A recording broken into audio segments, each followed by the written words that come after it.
A familiar foe today as the Dodgers and Padres come together in Peoria. Just a couple of weeks from opening day now. Spring training continues.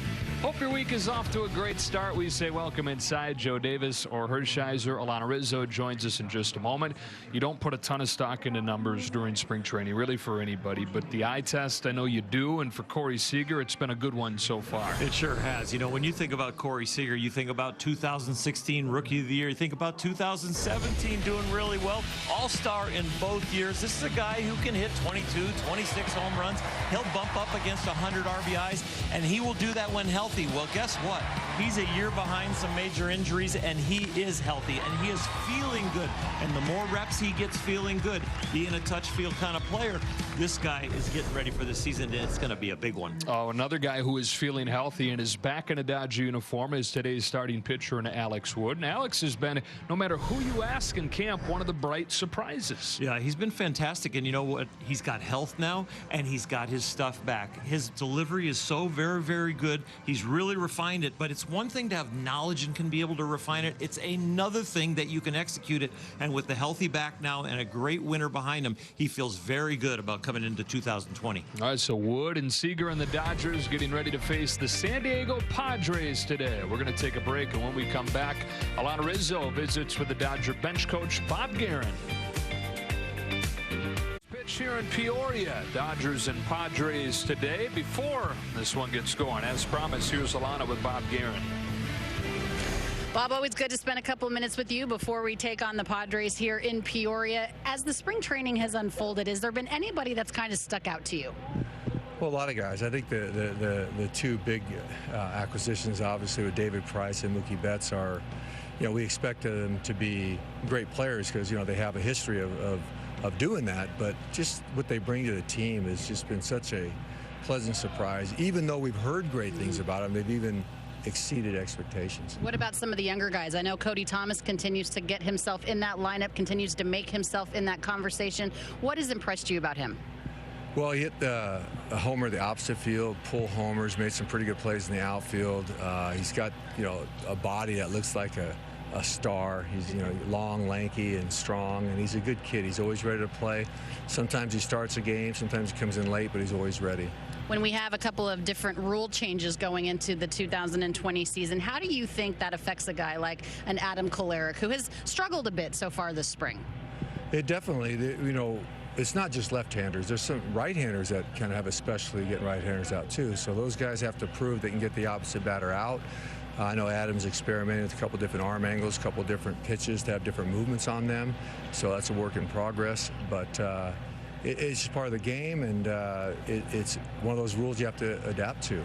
You know, we were talking about that ourselves yesterday about offensively what that would do to our club, and pitching decisions would make, you know, difference for us. But I think that offensively, we sit really good. We're going to have, you know, lefties and righties on the bench.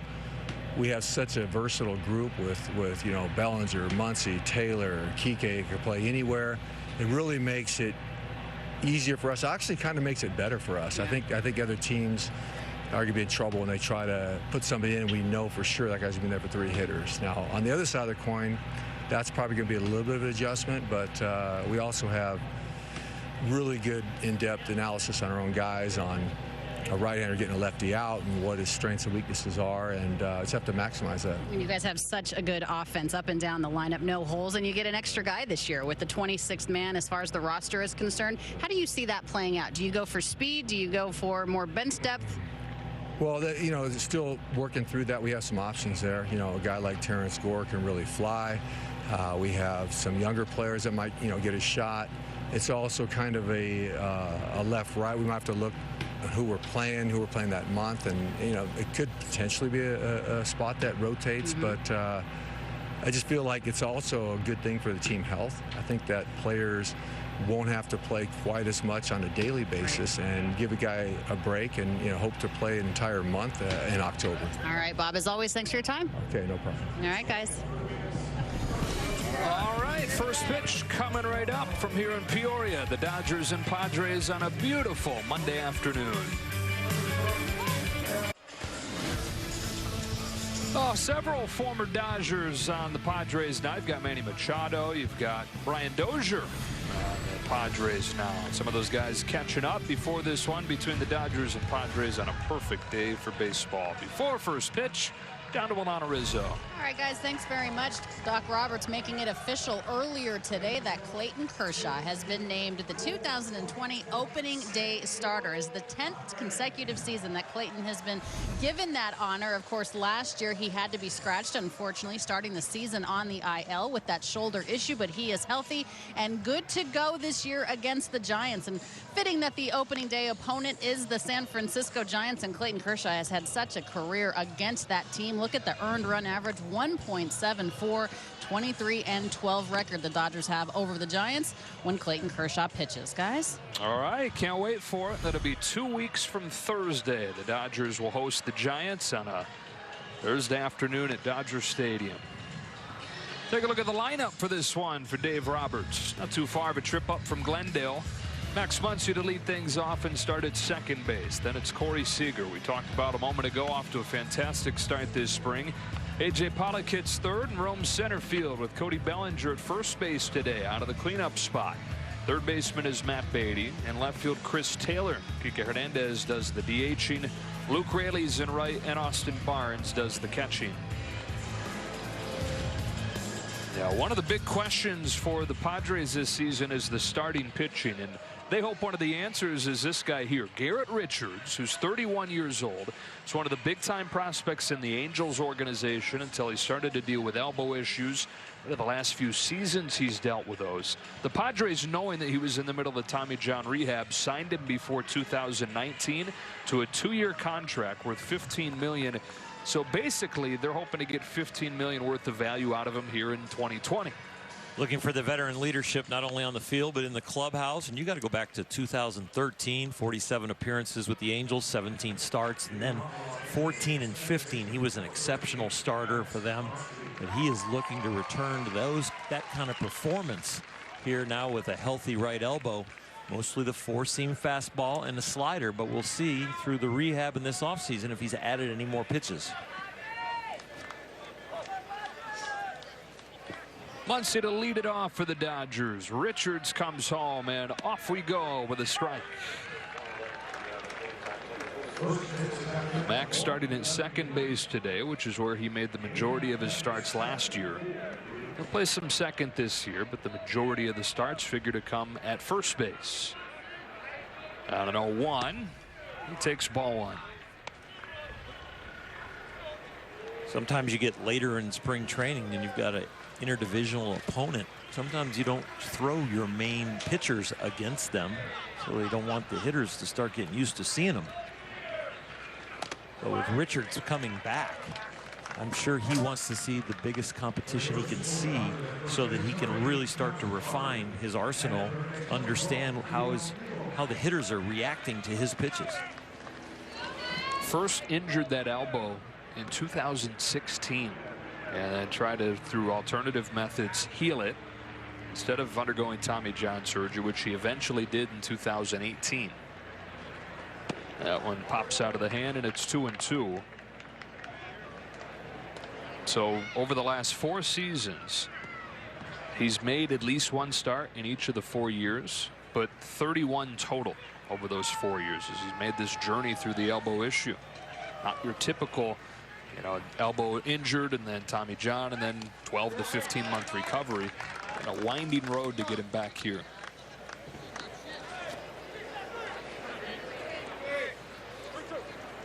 When you try different methods to heal, you can really extend that time. You are not promised you're going to come back from Tommy John surgery if you go under the knife, but it seems to be a little bit more of a secure, this is probably going to work. Sharp one there to get Muncy for the first out.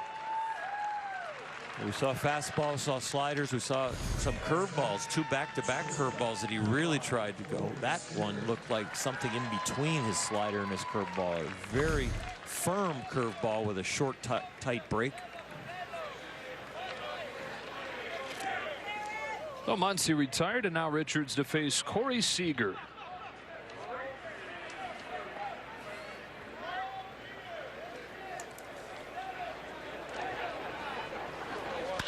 And Seager bangs the first one that he sees on a line to left that sinks in front of Naylor for a base hit. More the same for Corey Seager here in spring training. We always know he's at his best when he goes to the left center gap. This one was not crushed, kind of came off it a little bit, hit it off the end of the bat and got just enough of it over shortstop and short of left field. Corey told Ken Gurnick yesterday that the word that he would use to describe how he feels this spring is relieved. Just a relief that he's back to, as he says, feeling as healthy and as strong as he has since 2016 when he won Rookie of the Year. 1-on-1 out. Here's A.J. Pollock. You know, even at the end of 2017, which was an all-star season for Seager as well, he started to deal with the elbow problem. And so didn't feel great at that point. Played through it. Elbow gave out on him in early 2018. Missed pretty much that entire season. You know about the hip issue as well. And then last year he didn't feel pain, but he said it was more just maintaining that lack of pain as opposed to getting to a place where he felt strong. Doesn't get far enough away for him to take off. A ball and a strike on Pollock.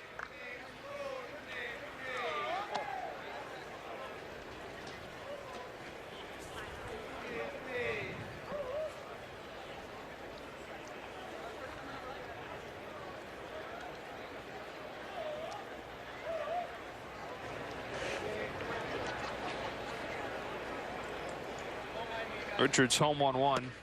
Sharp looking pitch 1-2. Long way from Tommy John surgery now and able to cut loose some of these breaking balls and really snap them at the end.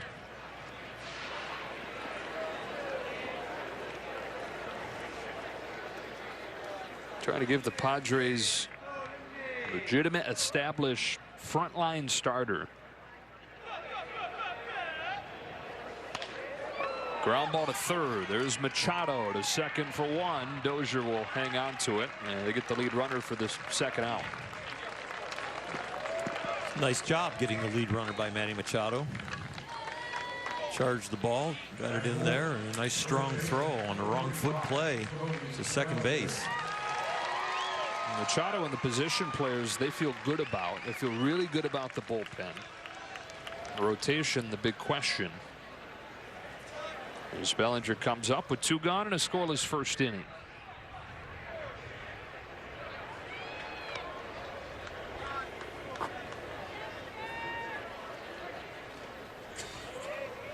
Padres trying to end a run of 9 consecutive losing seasons.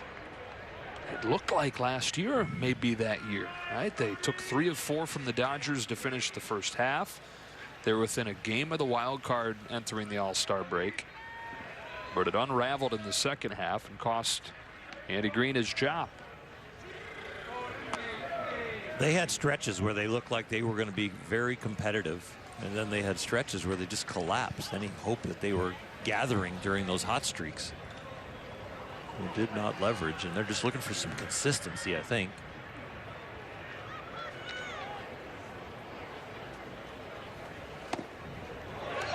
Oh, 0-2. When your starting rotation is sporadic, you're all of a sudden going to have some problems. And really good bullpen.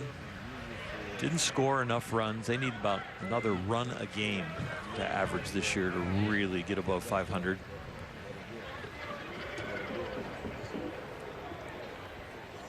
Richards to Bellinger with an 0-2, and he buries one in there to get Bellinger swinging. Bellinger argued for a moment there that he made contact, but not much of an argument, and no score. Padres coming to bat for the first time under light blue skies here in Arizona with the electric Fernando Tatis to lead it off. New addition Tommy Pham bats second in DHs, followed by Machado and Hosmer. Brian Dozier hits 5th, starts at second base. In right field, Will Myers. Trent Grisham over from the Milwaukee Brewers is in center. Naylor's in left, and Torrens catches. As we talked about right off of the top today, Alex Wood has become one of the, I don't know if it's fair to call it a surprise, but he'd been one of the bright spots of camp.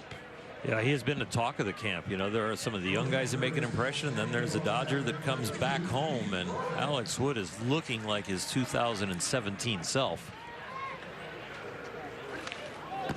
That was a big-time year, 16-3, an all-star year, and he's throwing the ball with the same velocity, the same consistency, living down by the knees where he wants to be, and all 3 pitches have been very crisp this spring. Entering his 8th major league year. That 17 season that you referenced was his best one. 2018 was another above average year. His final one in a Dodger uniform, then went to Cincinnati as part of the Yasiel Puig trade. And missed most of last season with lingering back problems. 2 balls and 2 strikes on Tatis. You don't typically see a guy miss pretty much an entire year with that injury, and then this quickly turn it around and look this good and feel this good. He says it's the best he's felt since that great 17 season.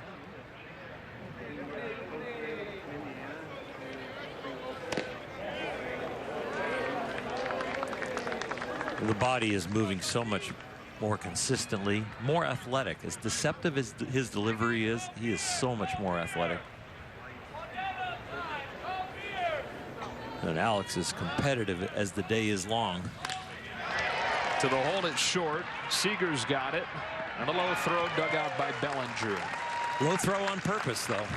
Definitely go to the hole and then bounce that one over there. It's a play that just Corey's footwork is so good here.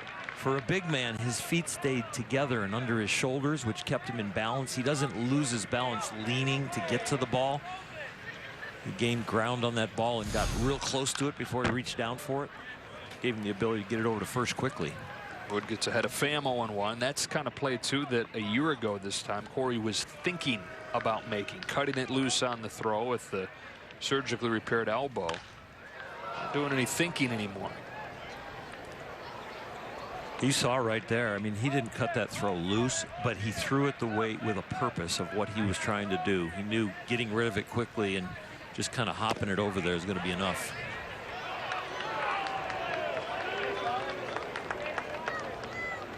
Said he felt like last year he had to be perfect. He had to be in the perfect position for things to go right for him, and that's not the case anymore. He says he just has to feel like he's in athletic enough a position to do what he needs to do. Strike 3, getting Pham looking. 2 up and 2 down for Wood. The shortstop's feeling healthy. The pitcher's feeling healthy. Excellent slider right there. Think about that window that slider came from. If that's a 2-seam fastball, boy, it could go either direction. That one came back to the plate. Here's Machado, whose numbers this spring, I don't care how much you care about spring training numbers, it's got to bug you a little bit if you're Manny. The 1 hit out of his 20 ABs, a home run. Unless the other 0 for 19 is a whole bunch of lineouts. That'd be some bad luck. Entering his 2nd season of that big contract. In a lot of ways, the downward spiral for the Padres after the All-Star break last year corresponded with downward spiral of his own. His numbers really cratered over the last couple months, to the point where by the end of the season, in terms of OPS, he was just a little better than average.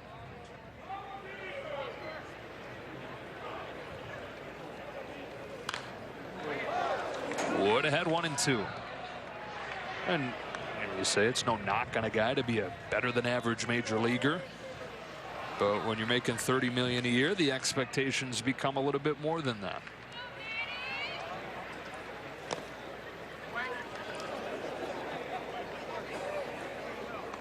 Interesting theory on this at bat. And facing the top of this lineup with the regular Padres, if you're Alex Wood, do you really go to their holes, or are you just pitching to bring your pitches along and not giving away any secrets? I mean, it's long been known that Greg Maddux would never pitch guys the way he was going to pitch them in the season. He would pitch them completely backwards or different ways. He'd throw 6 changeups in a row. He'd throw you 4 fastballs away and stay away the whole time. He would not show you any clue of how he's going to get you out.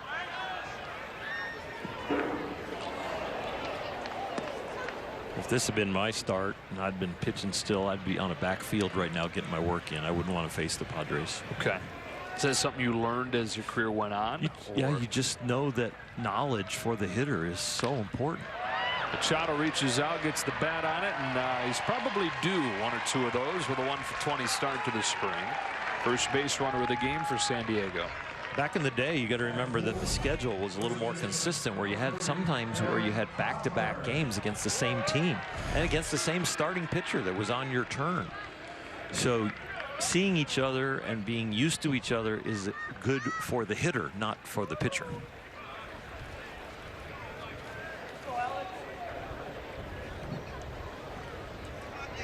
Getting kept alive for Eric Hosmer.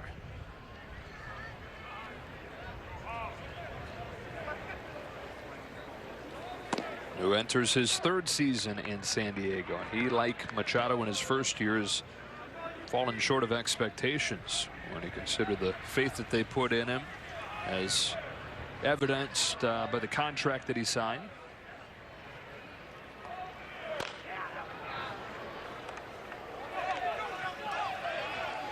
His numbers last year, worst that he's had since 2012, which was his first full major league season.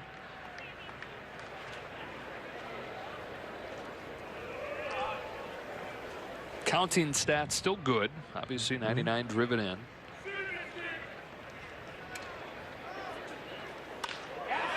Slice down the left field line, foul.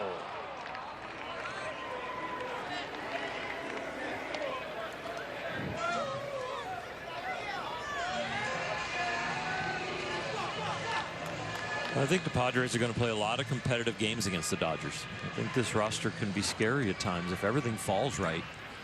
And if they can find an extra run per game. They were at the bottom of the National League as far as offensive production last year. Not the very bottom, but almost at the bottom. The bullpen should be outstanding. We'll just see if they can find some starting pitching. But this offense, when healthy and playing up to their resumes or their potential, could put some runs on the board.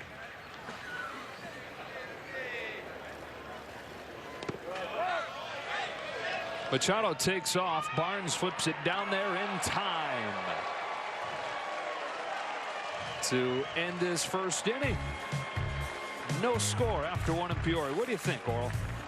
Blocks it, then the slide at the end. It didn't look like they were going to have a chance at him. I don't know if Manny eases up a little bit right there, like the third stride. No score to the top of the second with a good Monday crowd on hand here in Peoria. A lot of Dodger blue. A lot of Padre brown. What do you think of the new color scheme? I like it. Me too. Beatty leading off this second for the Dodgers. Slicing the first pitch that he sees to Naylor and left.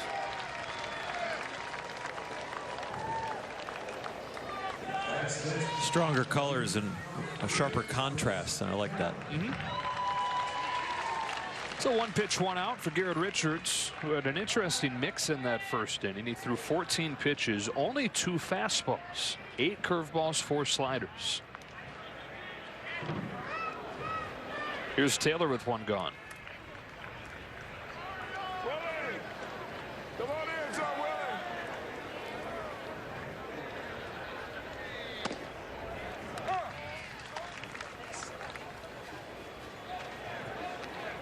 It still feels like we should welcome back Chris Taylor to in-game action. Now getting some at-bats and back and healthy.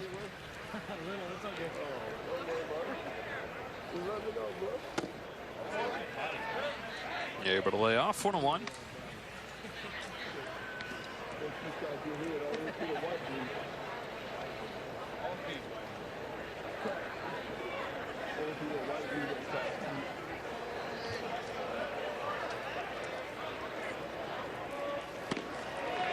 Late swing and a miss there, 1-2.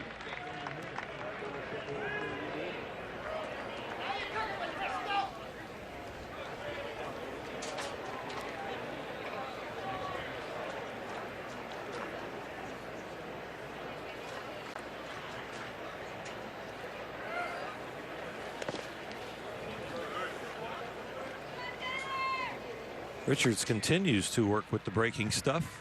Sometimes in spring training you build into this where you feel like your arm is able to throw curveballs and sliders and whatever you want early, but you don't really go after it as you're building the endurance. But then as you feel like you're really starting to get in shape, you can snap off multiples in a row. Snaps that one off. 2 out. He went curveball and it looked like he went with a slider right there that went straight down. Kind of acts like a split finger, but I know it's just a hard slider.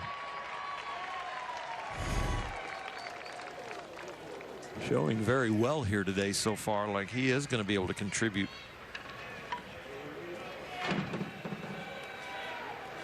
Hernandez DHing today. 3 home runs this spring. Ball 1 from Richards.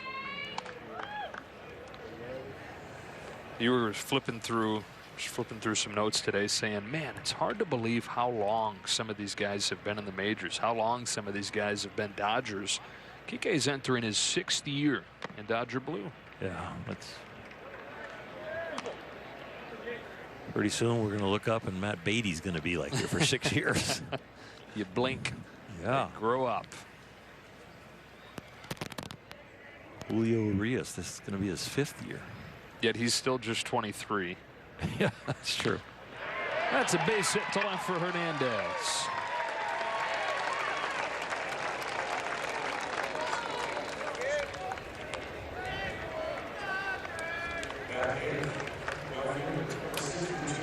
Speaking of Julio Urias, by the way, he did reach out to Willie Calhoun via text. The word is on Calhoun that it was a broken jaw. And it's something that, as he told Alana after the game, really was tough for him to go back out there and continue to pitch. Said he didn't feel like himself at all the next inning. Really fouls it off, strike 1. That considered, it was impressive that he was able to go on and pitch pretty effectively. It wasn't like he came inside to left-handed hitters after that. They were a little gun shy in even calling that pitch, but he did pitch effectively away from lefties and then all over the place against the right-handers. Had very good command.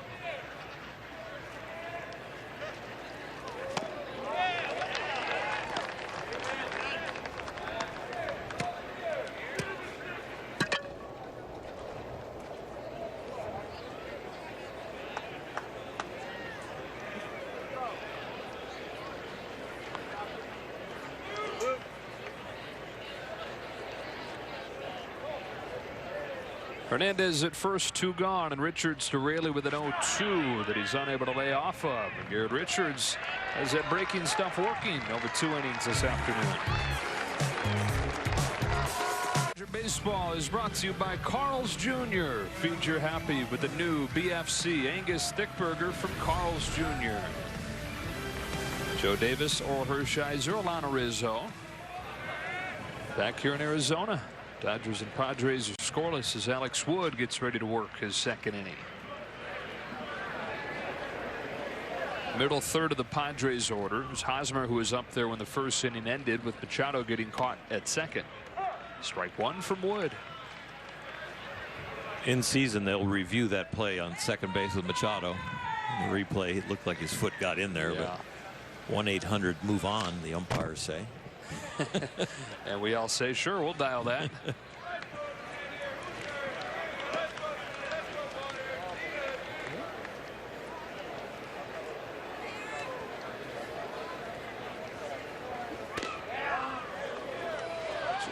Just misses. Ball 1.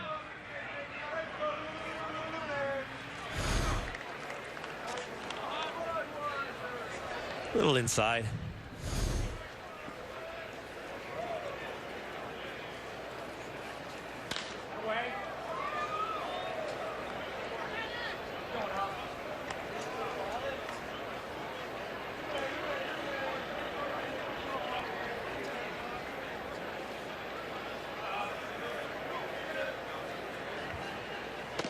That breaks in and catches the plate.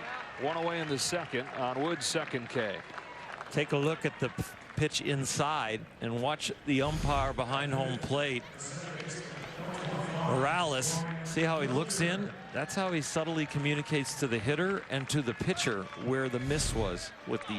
After he watches the pitch, calls it a ball, and then he moves his head to say that was in. Up and away to Dozier, ball one. Prevents the shouting and communication from the mound. Yeah. Of Alex Wood yelling, "Where was that?" Right. It's like he already was told with the head movement. You mentioned how competitive Alex is. He is not above politely asking the umpire where a pitch was. This guy who is so mild-mannered and polite off of the mound, he gets fiery when he's pitching. Recall Padres Dodgers a couple years ago. It ended in Dave Roberts and Andy Green shouting back and forth, but it began with Alex Wood being upset that thought they were trying to relay signs from second. Got into a shouting match of his own.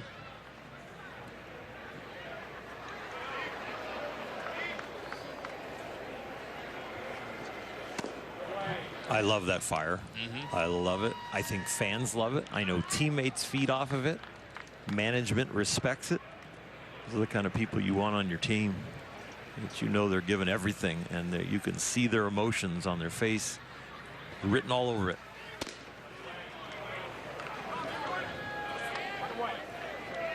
So Brian Dozier, back-to-back years playing in the World Series, of course, with the Dodgers in 18, with the Nationals last year, and then signed a minor league contract with the Padres, competing for the second base spot.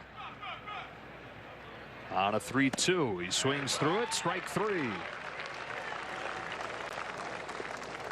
Brian is on the team. The other asset that he brings is that World Series, World Championship pedigree, because it's a lot easier to coach up young guys and build a culture when you have somebody who's already been on a champion that can back up the coaching staff when they correct things, when they look at the details and ask for more.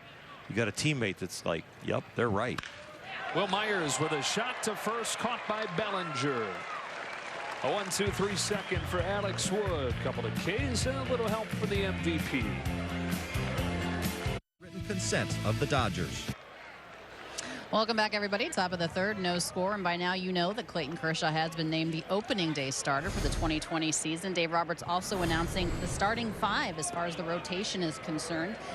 Clayton Kershaw on day one, then followed by Walker Buehler, David Price. That'll be the opening series against the San Francisco Giants. And then Julio Urias finally getting an opportunity to take the reins off. He's the fourth starter. Alex Wood, who's already pitched 2 great innings today, he rounds out the top 5, guys. As they transition to the Rockies, finish off that season opening homestand. The early season schedule is odd in that I think it's the first 8 series they play a total of 5 teams. It's just back and forth as Barnes yanks a base hit to left to open his third. So you go Giants at home, Rockies at home, then on the road to face the Giants. Then at St. Louis, you return home and face St. Louis on the ensuing homestand.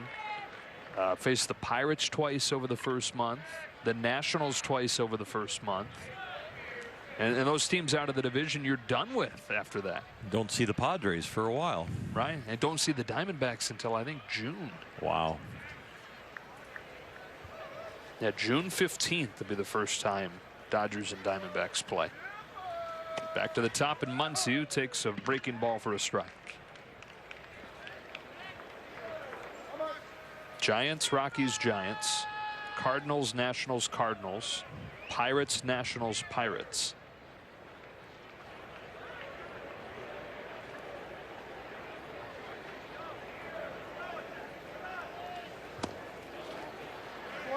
Reminds me of the old schedule, like I used to say, when it was a little bit more conventional like that. You didn't have interleague play. You played your opponent more, and you also had a rhythm to playing them in back-to-back series.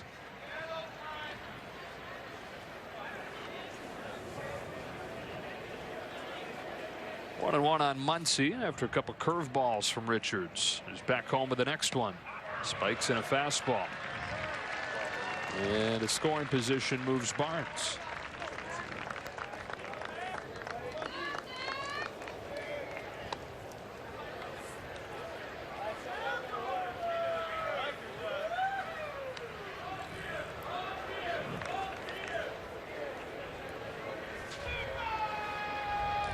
You drive this run across in the regular season, the difference between winning and losing a championship team or a great pitcher having a great outing, just a little wild pitch, you know, all of a sudden you get a guy in scoring position. If this turns out to be a 1-0 game or a 2-1 game, you go back, how did they lose that? You know, oh, we played well enough, we should have won. But the thin little details on just that one spike fastball, there's a lot of 4 or 5 of those things on each side of the diamond every game that all of a sudden, if you can shift the balance, that's when you win as many games as the Dodgers did last year. It's not just bludgeoning people with offense or having unbelievable starting pitching or something good. It's the little finer details. Working on their multiple signs with a man on second base here. We will see plenty of this year.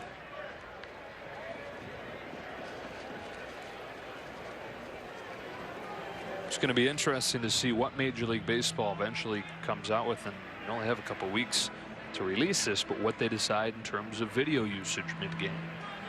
Well, they're definitely getting some pushback publicly and behind closed doors from the players, and how much they enjoy having the video and use it as a tool to become a better player. They've just got to find a balance between letting them use that tool, and then there's no way that the feed could be going somewhere else and they could be using that tool for bad intentions. Dark arts. 2-1, ball 3.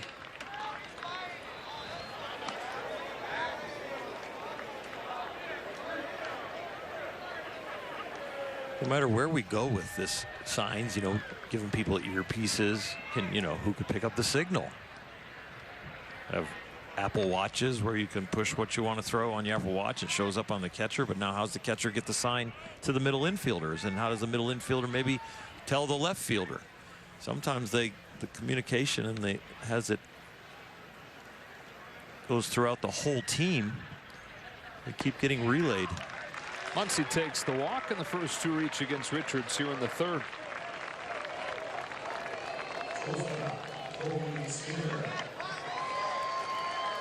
Sign stealing has been around since there were off-speed pitches. First documented case of sign stealing back in the 1870s. The Hartford Dark Blues. They put a guy in a tiny shack mounted on a telegraph pole, and he would relay whether or not the newfangled curveball was coming. 1876. On a telegraph pole too, not a telephone pole. Oh no, yeah. What? Here's Seager. 2 on, nobody out, and a scoreless 3rd.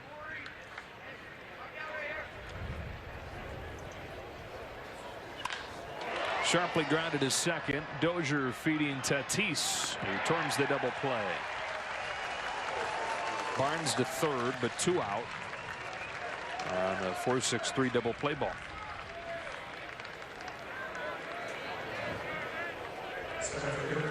It's a little cumbersome the way it was turned from Brian Dozier, but it was hit hard enough that they had plenty of time, no matter how they got the pivot done.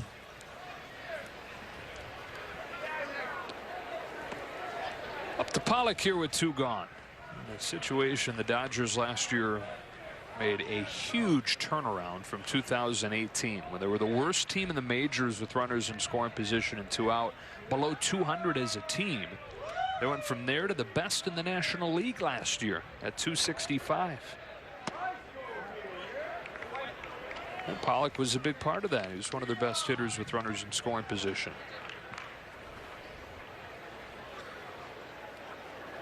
Well, Barnes at 3rd, 2 gone, no score, 3rd inning.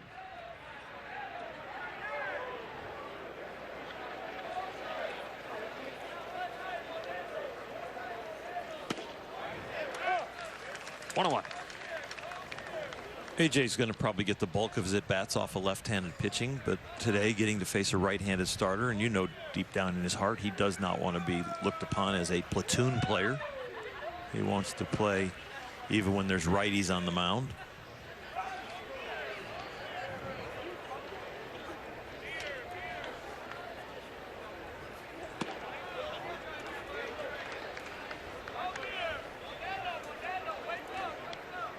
Second year of a 4-year contract. In some ways, you don't look at it as I'm trying to avoid platooning as much as there's just so much competition around. I'm going to have to earn the at-bats.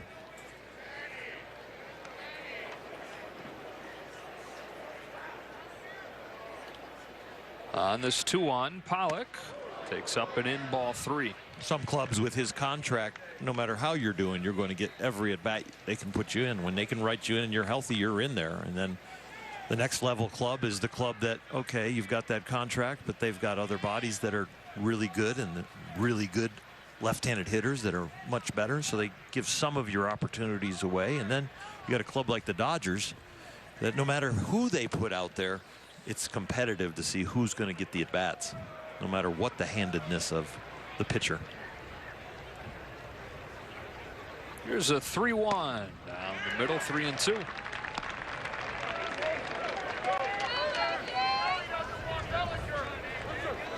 You ask any of the guys on the Dodger club that really are the guys that are competing for those extra at bats, the Jock Petersons, the Kiki Hernandez, Chris Taylor, AJ Pollock, any of Matt Beatty, they all want to be everyday players. They don't care who the pitcher is. They want the at bats. They need the experience to get better, and it's a catch-22. Grounded to third that backs up Machado. Show off that arm to get Pollock. Dodgers with a wasted opportunity here in the third. Introducing the Vault, the new challenge from MLB that asks you to predict who will dominate the next decade in baseball. Lock in your picks today and you could win $1 million. Enter by May 1st at MLB.com/vault. Who you got? I got wherever Bryce Harper was when he was 12 years old. You're going to pick that guy? Yeah, I want to pick him as a 16-year-old, I guess. Okay. High school senior. Alex Wood back out there, and Trent Grisham standing in to lead off the inning for the Padres. Sharp breaking pitch in there for strike one. Grisham acquired from the Milwaukee Brewers, former first-round pick. Made his major league debut with 51 games last year, but was most remembered for his misplay of Juan Soto's game-winning base hit in the wild card game. If that doesn't happen, history is different. Nationals probably ain't going to make it. We can't say probably, but there's a chance the Nationals don't win that game and go on to win the World Series.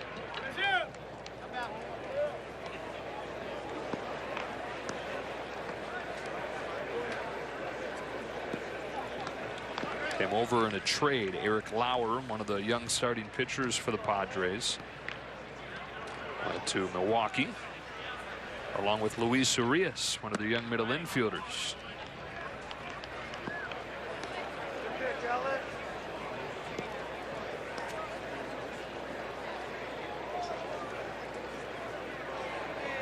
Wood delivers 2-2. And a weak tapper up the middle. Well positioned is Matt Beatty, starting at third today, but playing right up the middle there. And he gets Grisham for the first out of the third. 5 at 4M-3. Yeah, you incorporate that M in there. I like that. I just did it too. Inspiring me. There's Naylor. It just reminded me to write that down. Oh yeah. First debut you've scored today? No. You got a few in there. I made it to 4 innings yesterday, and I'm going to try and add an inning or two today. Slow build continues. I build up just like the regulars do. When they play 4 innings, I score 4 innings. Big swing and a miss from Naylor, and it's 0-2. See if they play 5 innings today.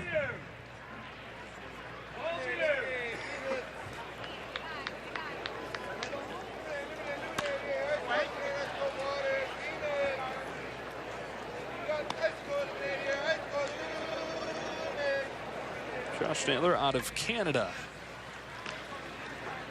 12th overall pick back in 2015. Crushes this ball way back to center field. Pollock lost it in the sun. And Naylor's headed for third. Something about this Arizona sky these last couple of days giving everybody fits. The Texas Rangers yesterday, even though they won by a run off of the Dodgers, they had real trouble with the sky. And A.J. Pollock ran a great route and had plenty of room and looked like he was about to get camped under it.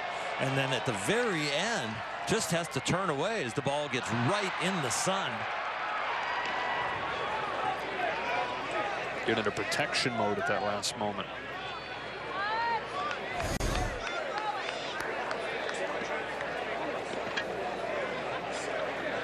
Beautiful weather for us to sit here and watch a game, but present some challenges out there.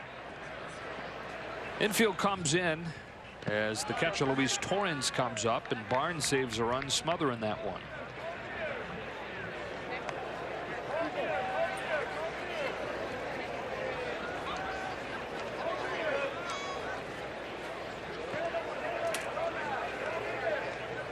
Officially ruled a triple for Naylor.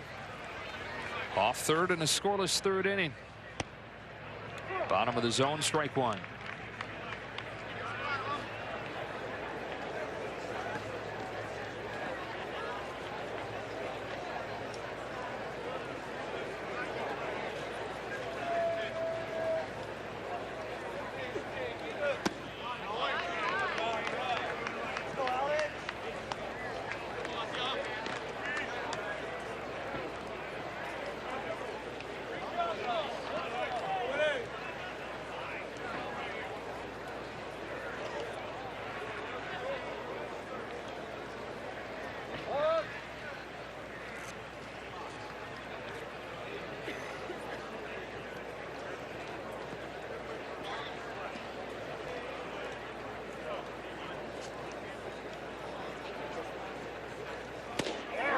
Front 2-2.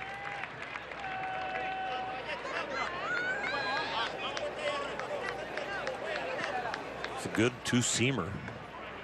He's been around 91, 92 at times with the fastball. That one was 86. Went around and he knew it. Alex Wood with his fourth strikeout of the afternoon. A big second out. Little slider that disappears for that big strikeout to save that runner at third. And a chance to get in the dugout with a 0 now, recording any kind of conventional out. Good breaking ball. Couldn't hold up on.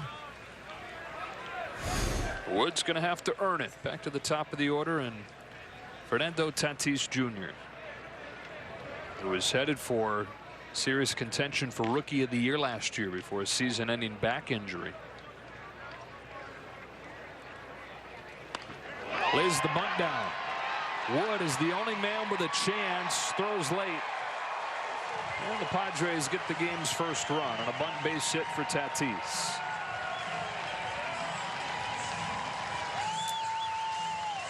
Matt Beatty was back a long way, so he's just trying to get it on. And in some ways, it's a good bunt, but he would have wanted it a little firmer because anything by the pitcher is definitely safe. But that one was positioned perfectly, right at the correct distance, at least the minimum distance. So the Padres won, Dodgers nothing, taking advantage of the triple from Naylor. And here's Pham. Chop past Wood. Off of Muncy. And everybody's safe. It's an E4. Inning kept alive from Machado.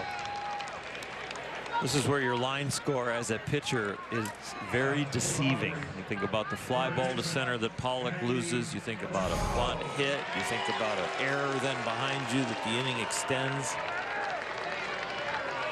These are just tough ones to swallow where you've got to pick your teammates up and eliminate as much damage as possible.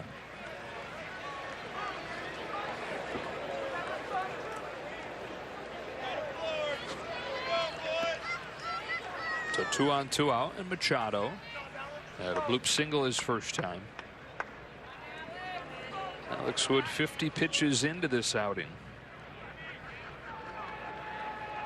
Here's his first one to Machado.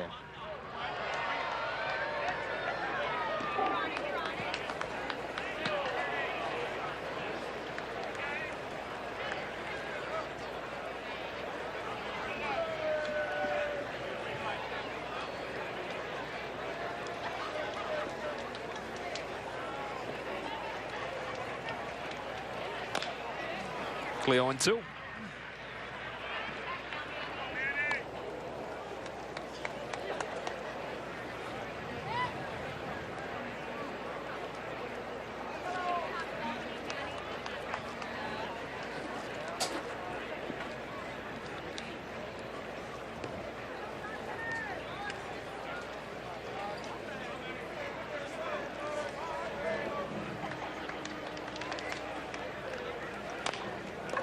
Big bouncer to short. Seager charges and throws to get Machado. And in the inning, Padres get the game's first run. It's 1-0 to the fourth. Located directly behind the outfield wall, Dodger Stadium's new home run seats offer drink rails and padded bar stools. And your ticket price includes food and beverage. For more information, visit Dodgers.com/home run seats. Alex Wood, 3 innings of work. What'd you think? Thought he was very sharp. Should have been all zeros. Sun ball, an error, a bunt hit, all good. And I'm sure he's going to come out of it. His interview with Alana, if we get him, I think it'll say the same thing, how good he felt. Bellinger leads off this fourth against Garrett Richards. And takes ball 1.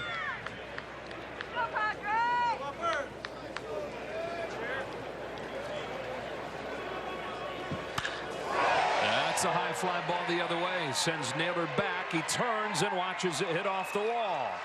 A leadoff double for Cody Bellinger.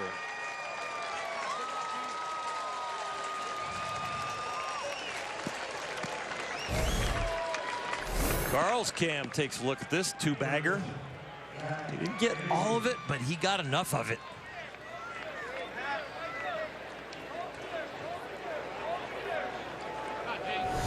Anytime he hits a ball and it touches the outfield wall, he is a guaranteed 2. Then you start thinking about 3.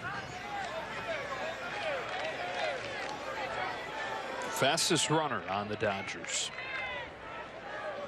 Second, Chris Taylor. I believe that's right. So, yeah.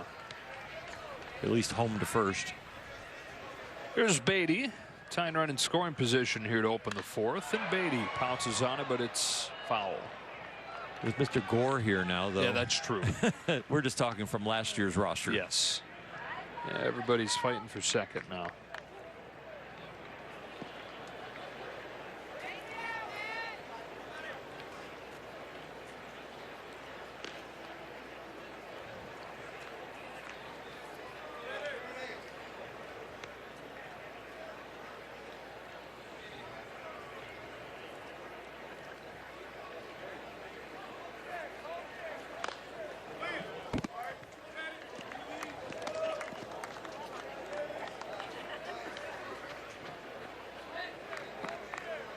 There's Terrence Gore, fighting for the 26th man spot on the roster.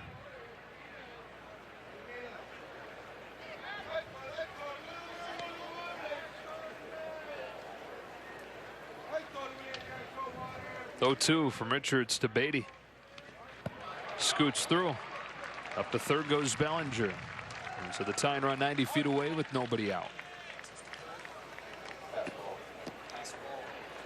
Fastball is graded. That went right through the wicket. Didn't get his glove down. Didn't get the body down low enough. Hockey season, it's the 5-hole. Yeah.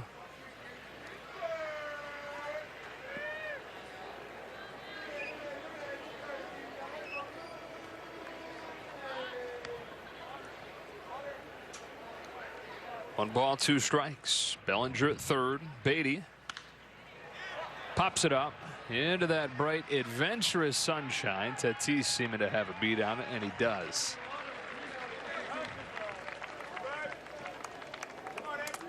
So Beatty the first out of the fourth. I think that is going to do it for Garrett Richards at 46 pitches. New manager of the Padres, Jace Tingler, coming out.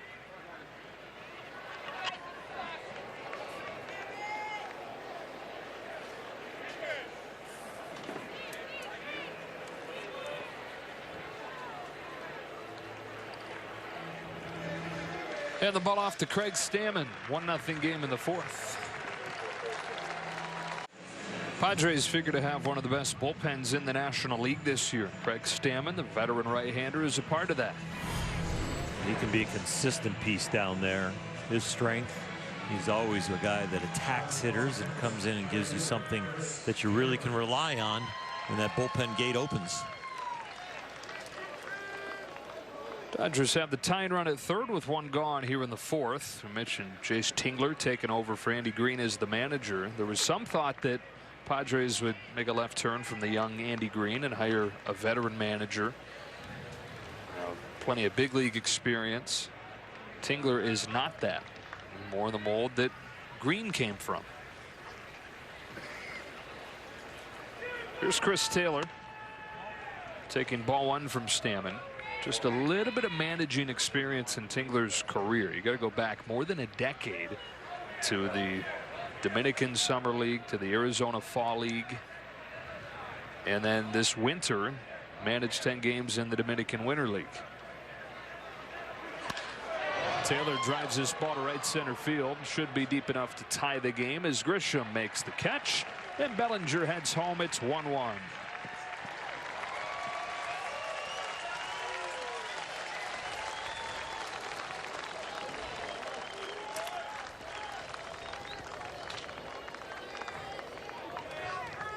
So most of Tingler's background, at least the last 5 years or so, has been front office related. Worked a little bit in the front office in Texas. He worked as a minor league coordinator. His title last year was Major League Player Development Field Coordinator. And the connection with the Padres is that A.J. Preller, who runs the Padres, was previously in the front office in Texas. And they developed a relationship there. Hernandez with 2 gone takes strike 1.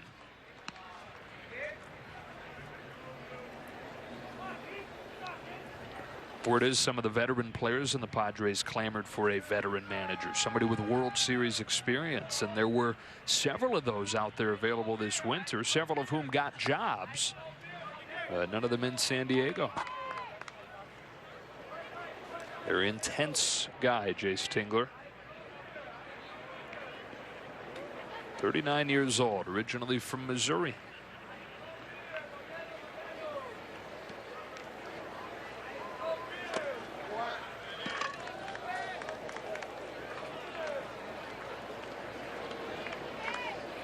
There's always an adjustment period, of course, when you change a manager.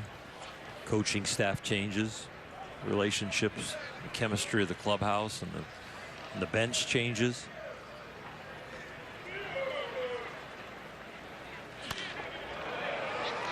Off the end of the bat, shadow right, Dozier and Hosmer. Dozier able to recover and catch it with a smile on his face. Tied at 1 to the bottom of the 4th. Alex Wood still on the mound. Let's review a few of the strikeouts that he's had. He's gotten it with a changeup, with a breaking ball.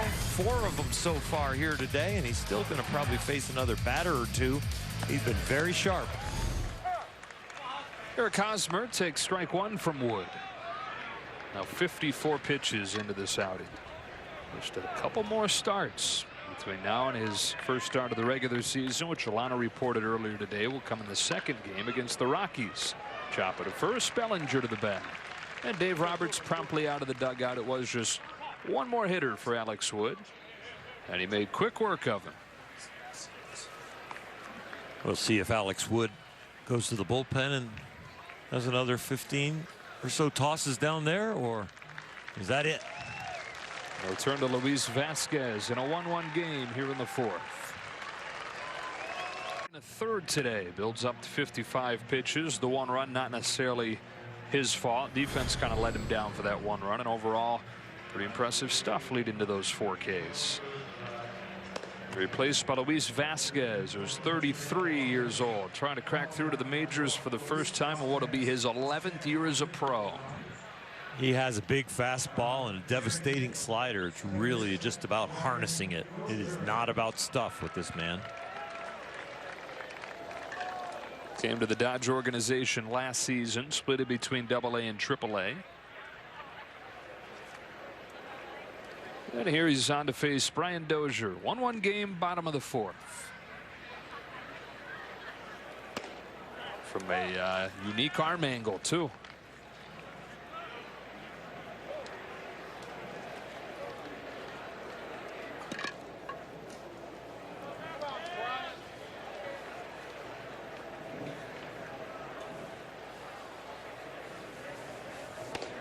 You can see how that may be tough to pick up. On right-handed hitters especially. He doesn't really start an action towards third base and crossfire you, he still strides straight and actually almost to the first base side. You see how his body is almost on the left side of the rubber at release, where those guys would crossfire from this delivery and this arm angle. And he opens up the front side and kind of pushes the ball through, throws the back side of the baseball spinning it. Dozier lifts a fly ball to left. Taylor goes back to grab it. 2 retired. No matter where you put Chris Taylor, he looks comfortable. Reps in the infield, reps in the outfield.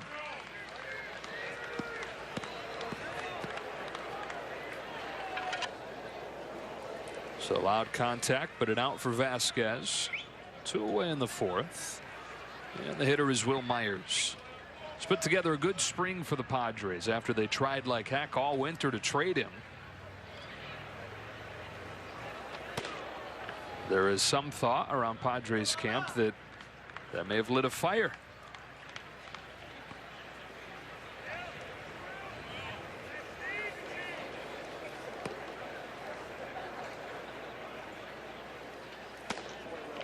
Two balls, no strikes. Will Myers has always been one of those really good teammates, a fun-loving guy. But maybe the serious talk about, in some ways, the player takes it as not being wanted with the trade rumors. Make him a little more serious. Big bouncer left side. Beatty cuts it off, throws high, and pulls Bellinger off the bag.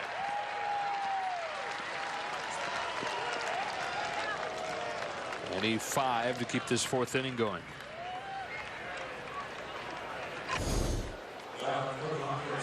Tough play, but a routine play. Matt will tell you he should have made a better throw. Had time to coil and get it over there. Just threw it too high.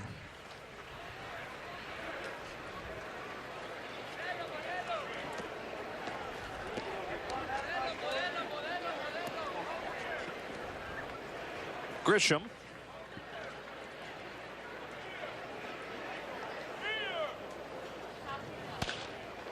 You know, the Padres, it seemed like, were the Dodgers' biggest competition to acquire Mookie Betts. And as part of that trade, a lot of the proposals you read had Will Myers going to Boston, not necessarily because Boston wanted Will Myers, but because Boston wanted a lot of the prospects the Padres had.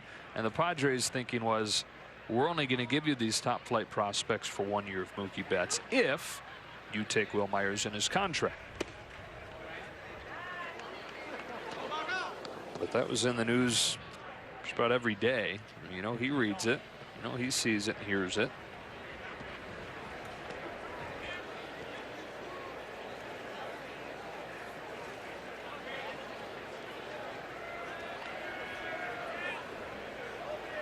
On 1-1, Grisham fouls it off. 1-2. You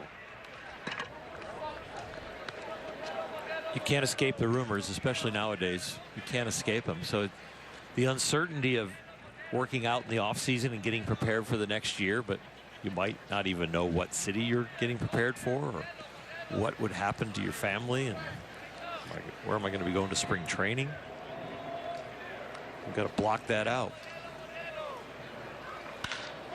Grisham lifts the liner to the right. Raley's back over his head. Deadens off the bottom of the wall. They're going to send Myers and then hold him late.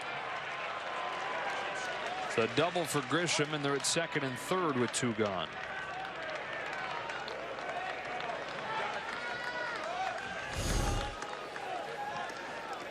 Ball just stays right there. There's not a lot of movement to it. There's a lot of velocity on that pitch, and it just barrels it up.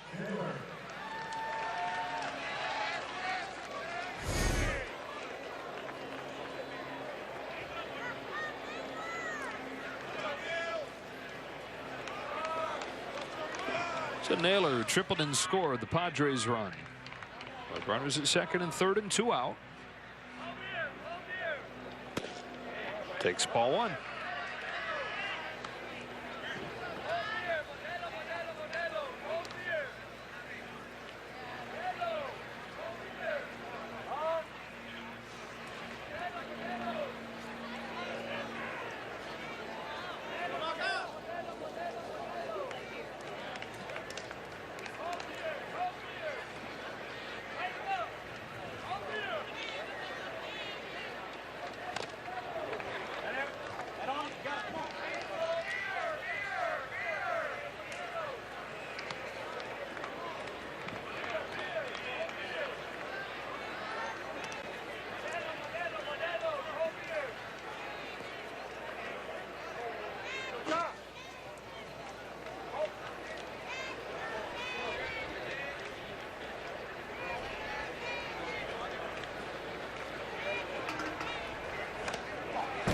1-2.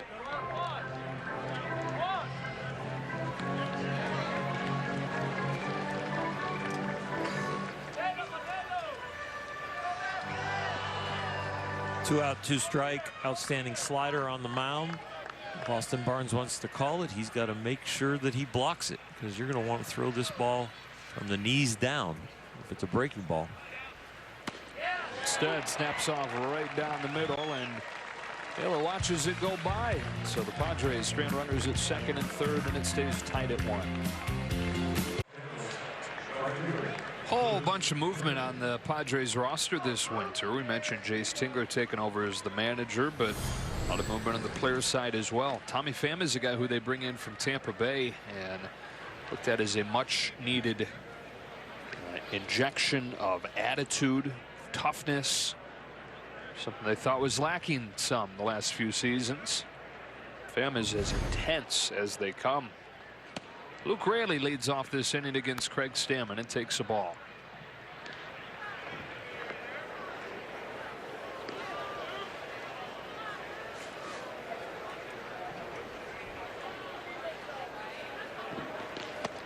Personality-wise and just the way they play the game, you couldn't find two guys on further ends of the spectrum than the cornerstone Manny Machado and Pham. The Padres are looking for a way to cross into being contenders, and they've made an effort with the size of the contracts they've dished out. They've made an effort with the talent that they've acquired, and now they're looking for a mental transformation, I think, that'll convert them into a consistent daily threat and then winner. And sometimes that is a mindset.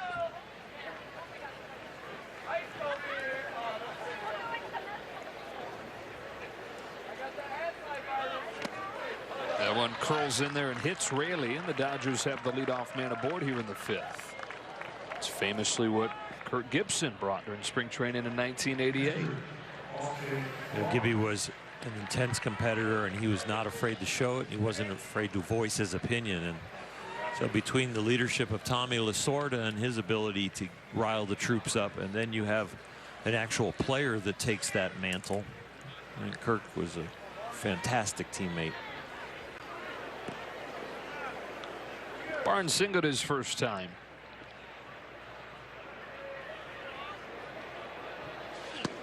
Some parallels have been drawn between Gibson and what he injected, giving a little bit different tone speech early on in his first spring training with the Dodgers to with what Mookie Betts did.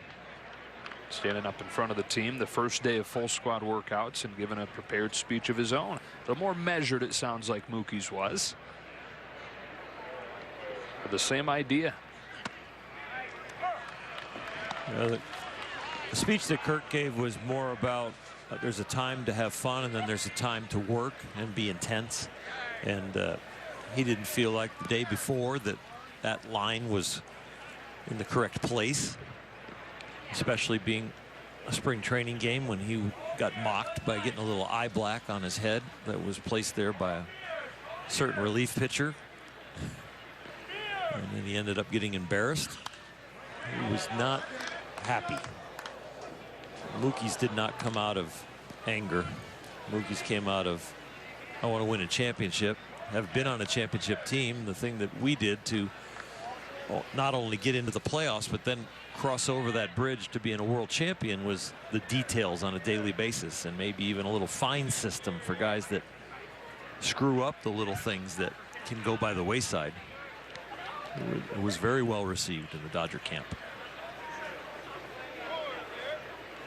On 0-2, Barnes takes low. David Price, obviously his teammate in Boston, said that he never saw anything like that from Mookie in Boston, and that he knows that it was probably Mookie stepping a little bit out of his comfort zone to do that. So that's something, not just that speech, but it's kind of a role and a persona he's taken on throughout his first spring training in Dodger camp.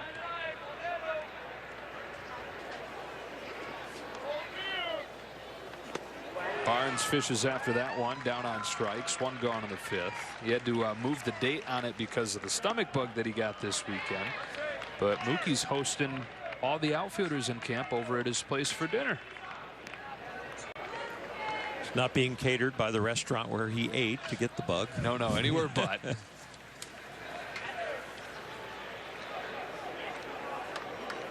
That does it for Stammen. They're going to go to another new piece. Drew Pomerantz coming in for the Padres. Drew Pomerantz began last season with the San Francisco Giants and really struggled in the rotation. He got things going last few outings before the All-Star break, and so the Giants were able to flip him to Milwaukee. They got Mauricio Dubon out of that, who's part of their future. And Milwaukee got a guy in Pomerantz that became one of the best relievers in baseball over those 2 months. He was able to parlay that into a nice 4-year contract with the Padres. Be very interesting to see another addition to this Padre bullpen. If he ends up staying at that quality, it's going to make them even stronger, especially from the left side. Spent some time in San Diego earlier in his career. Had an all-star season with the Padres in 2016 before they dealt him to Boston. He's obviously as a starter, though. They're working out of the pen now.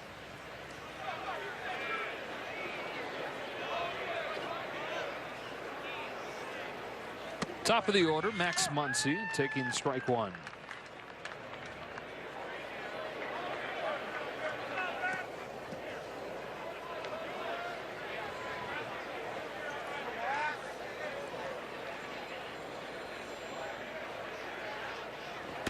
We see so many guys in this day and age able to transform themselves based on basically changing their usage and their sequencing. For him, he had several different pitches that he'd use, but the Brewers pointed out that the curveball was by far his best. And pairing that with, in shorter spurts, a fastball that gained a bunch of velocity, he was a different guy than a struggling starter version of him. He gets Muncy's swinging 2 away. I mean, he was throwing high 80s early on in San Francisco last year. He was mid 90s out of the pen for the Brewers. He found something. The extra adrenaline of coming out of the pen, not wondering or worrying about how many innings do I need to go to save energy, putting a little bit more effort into each and every pitch. 2 gone for Seager, who takes ball 1.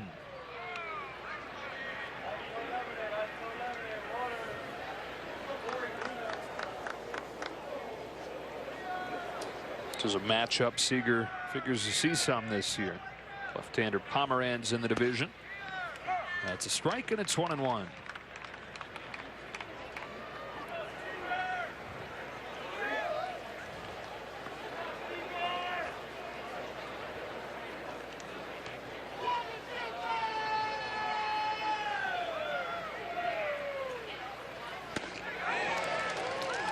One and 2.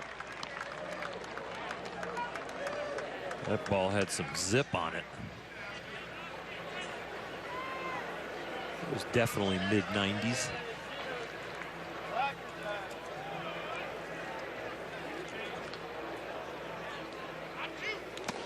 And he went up the ladder to finish him off. Drew Pomerantz strikes out both hitters that he faces, and you're right, 96 for the fastball. The Catman, Tony Gonsolin, having a fantastic spring. Just 1 hit allowed over 3 scoreless innings. He's been very impressive. You know, you've watched guys come up and you hear about their potential. You see their arm strength and their pitches, and then you wait for them to harness it and really get consistent. And he has made a huge jump, I think, over the offseason in being able to just not be a stuff guy, but a guy who can locate. And he has shown that so far this spring. Man that he replaces is Alex Wood, and he visited with Alana. All right, 3rd appearance, 2nd start. How close are you to where you want to be? Getting there, you know. It's just, I mean, overall, it's just about building up. You know, getting used to, you know, throwing a lot more than I've been, especially after being hurt last year. But I feel great. I thought today was my best outing so far, and I feel good. What did you like about this one the most? Just everything was around the zone, very competitive. You know, I thought I figured some stuff out, fastball location-wise. Overall, I thought all 3 pitches today were pretty solid. You know, it was the first time I felt like all spring everything kind of clicked, and so it felt good. You guys are going to see the Padres 18, 19 times this season. Do you prefer to see these guys in the lineup early on in spring? I know that the hitters would like to see who they're going to face. What's your take on it? I think it's usually the opposite for pitchers. You'd probably rather not face them, but I don't think we play them until like May or something. So that was part of the conversation. But because we don't play them for at least a month and a half, you know, it's not a huge deal. All right, a lot can change in that time. And finally, we knew it was going to happen, but they officially announced the starting rotation today. Of course, you were in that starting rotation. What does that mean to you to get back into this uniform and be a part of that starting 5? I feel great. You know, I'm just happy to be healthy. You know, I feel like I'm throwing the ball well, and I'm excited to get started and be a contributor to such a great ball club. You guys have a lot of lefties in your starting rotation. Walker Buehler, the only righty. How do you think that plays out over the course of a season? I think it'll be fine. you know. I mean, you end up having split days where you play 2 different series against 2 different teams. You know, but overall, most of our mixes are pretty different. You know, DP, he throws a lot of cutters. You know, me and him maybe a little bit more similar, but I mean, all the cutters he throws, a lot of stuff coming into you. He throws the changeup too. Julio has such a broad mix, and he has a huge fastball the guys have to respect.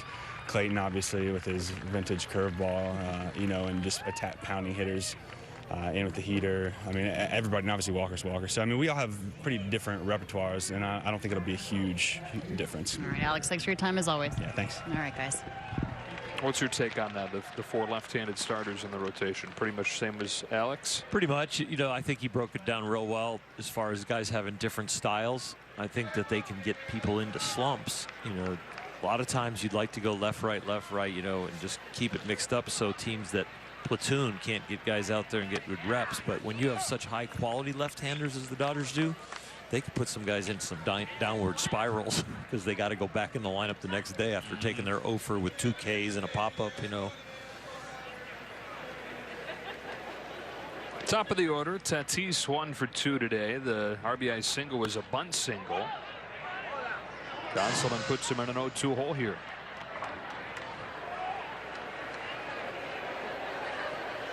Gonsolin long-term a starter, but as deep as the rotation is at this point, fighting for a bullpen spot to open the season.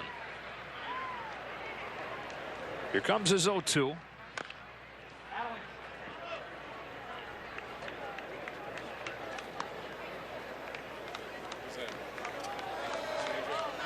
There are a few guys that in most rotations, most teams would be one of those 5. Gonsolin, of course, one of them. May, Stripling, Jimmy Nelson.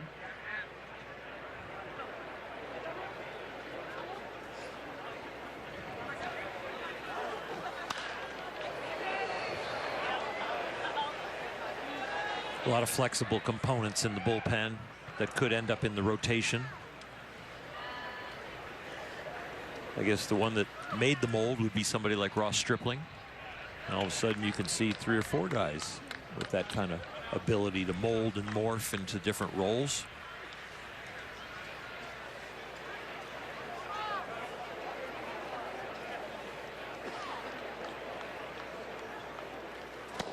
Got him. 2 up and 2 down for Gonsolin. Nasty. This slider is late and firm and located perfectly.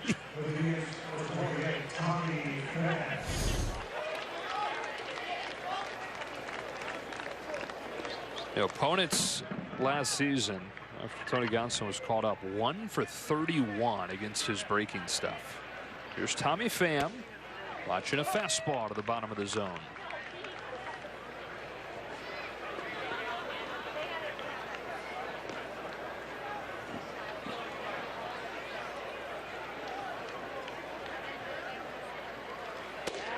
And a big breaking ball drops in there, and it's 0-2. Bigger than the slider, but sharp. It was very nice. That's what I mean. I think the strides he has made over the winter of his pattern and the tight spin on his pitches. And good miss like that. Something about his presence, too, that just makes you feel good when he's in the game. He looks stronger to me. Overall stronger and a little bit tighter in the mechanics. Things aren't kind of flopping around compared to every movement has a purpose. Still only 25 years old. This is only his third year. And again, probably going to be in the bullpen, but third year of starting potential. He was looked at as a reliever in college, reliever when he began as a pro. Just missed the corner, and the count goes full on Pham. Both he and Austin Barnes thought they earned this one.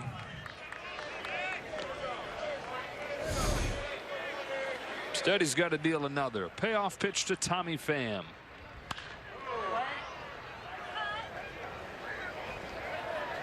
So Tony was drafted in 2016, and his first 2 years were exclusively as a reliever.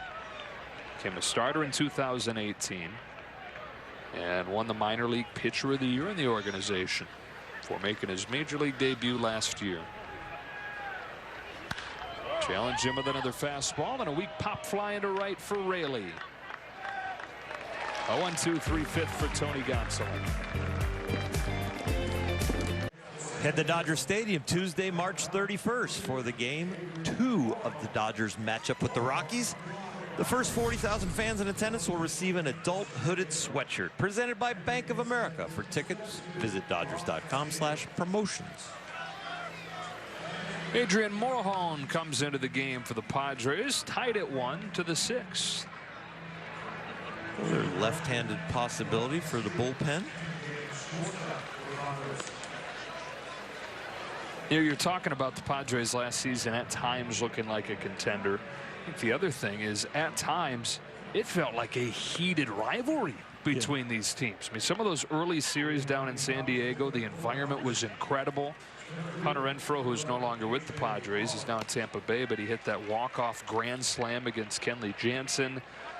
Chris Paddock making his debut and pitching against the Dodgers eventually. There were some really fun, anticipated matchups. Well, the Dodger fans travel well, especially right down there to San Diego, and then signing of Manny Machado took ticket sales up and anticipation of competing with the Dodgers. So yeah, I think it brought a little bit more energy to all those games. Pollock leads this inning off, strike one.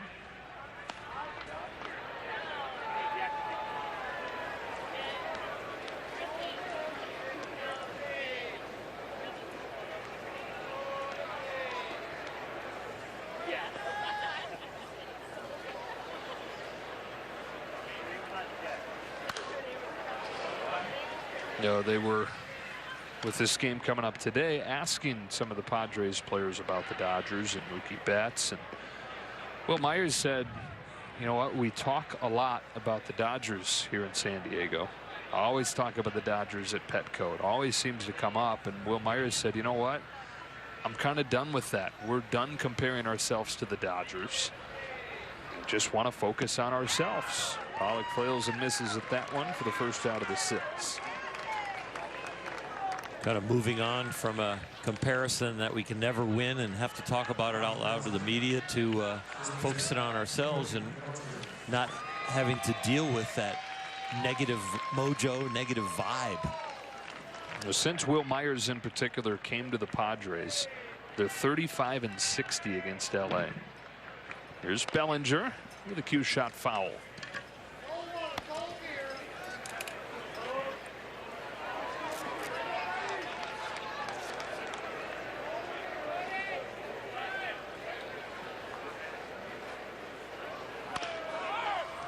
Grounded to first.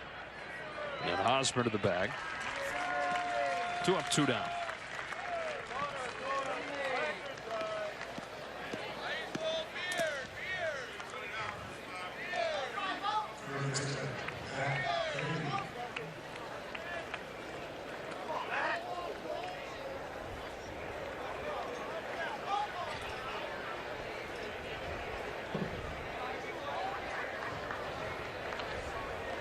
Beatty 0 for 2. The Morhone didn't like the landing spot there.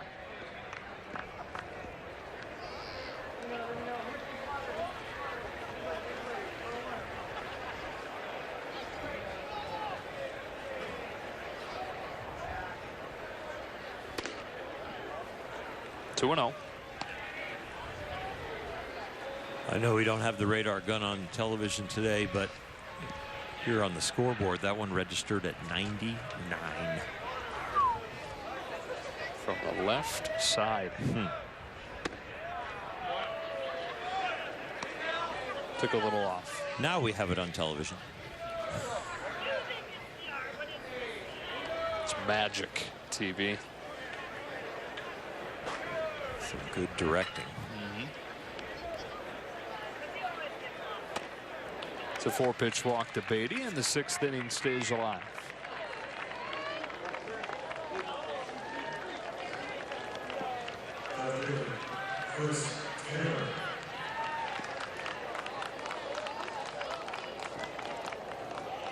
Up comes Chris Taylor, who drove in the lone Dodger run with a sacrifice fly back in the 4th inning after Bellinger had doubled and taken 3rd on a pass ball.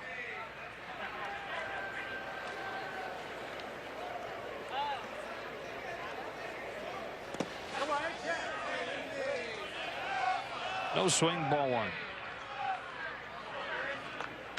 It's a good check from Chris Taylor on a breaking ball when you're sitting there in the on-deck circle watching a pitcher clock out at 99, 98, and you're going up there thinking heater in the first pitch, gets the slider and is able to disengage.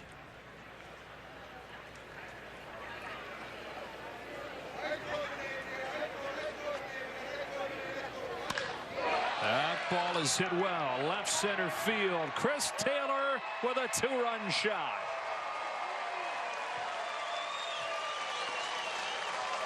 Good looking swing from Taylor to give the Dodgers their first lead of the afternoon.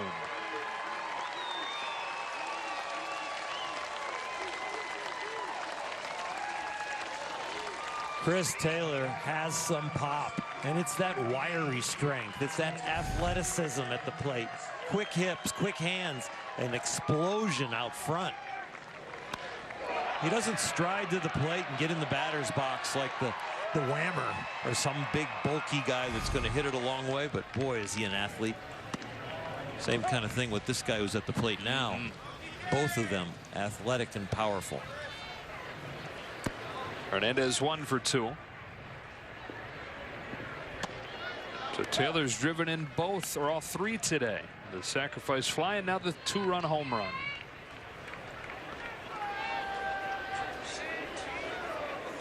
The guy who missed about a week of games, he sure has looked good.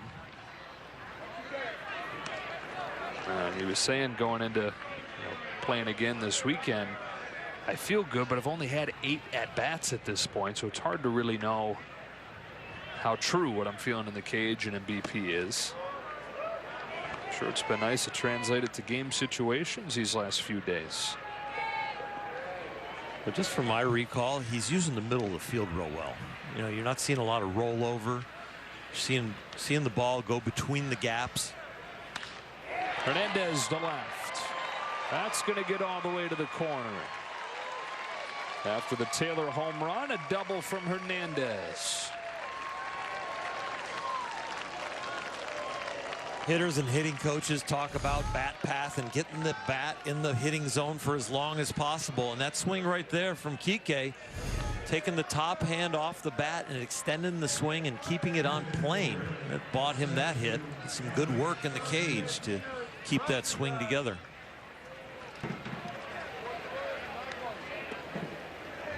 Anthony Garcia pinch hitting for Luke Raley.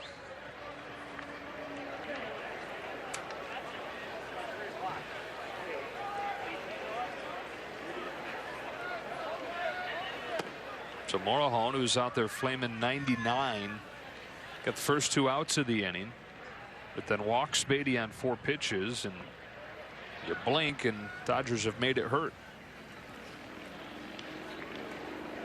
As they figure to do this here. 2-0.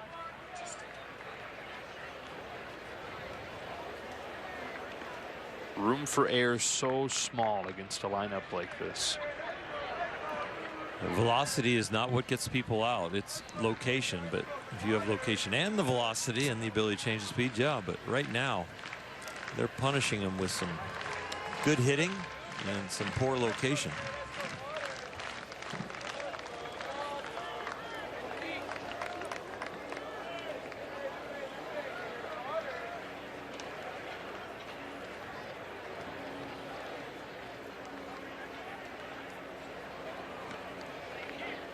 Two 2-0.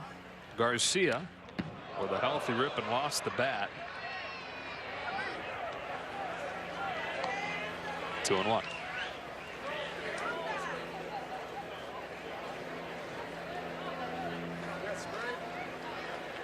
Time to reapply. And a little bit more sticky spray. Pretty swing. Yeah, held the follow through a little bit. Real good. Something feels wrong, though. What's different? A little lighter. Yeah.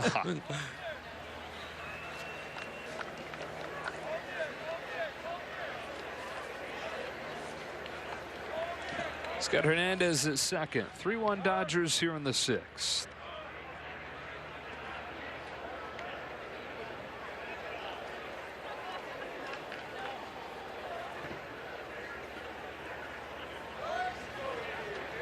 The 2-1.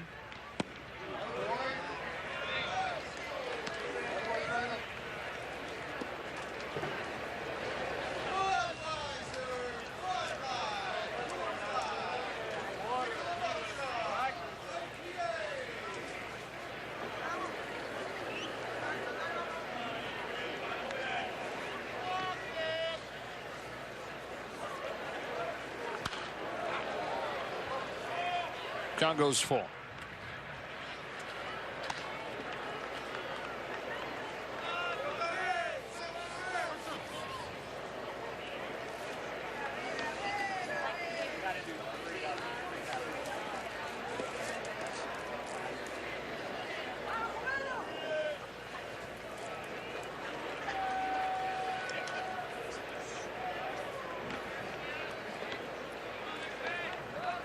Here's a 3-2, and he walked him. So it's 4 consecutive 2-out base runners for the Dodgers. You can see the tools on the mound, especially the arm strength, the ability to spin the ball. It's just no spray pattern here today where he can be in there and be competitive. Deep counts, balls near the center of the strike zone that are getting hit. 2 on 2 out for Barnes.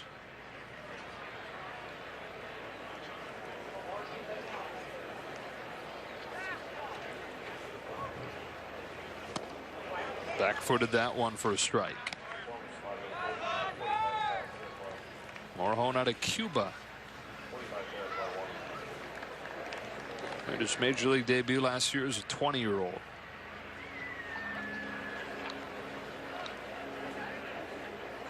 Let's the 0-1 fly. Barnes watches a strike. 0-2.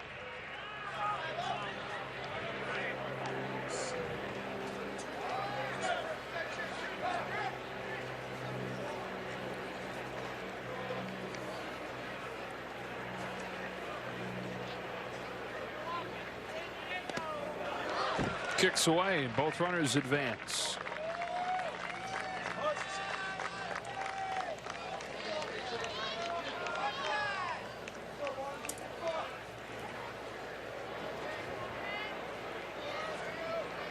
Almost can back him into a I'm going to get a fastball because he doesn't seem to have very good command of the breaking stuff or the off-speed stuff. Chris Taylor with a good take on the first pitch slider and then squared up a fastball. See if Austin can square one up here.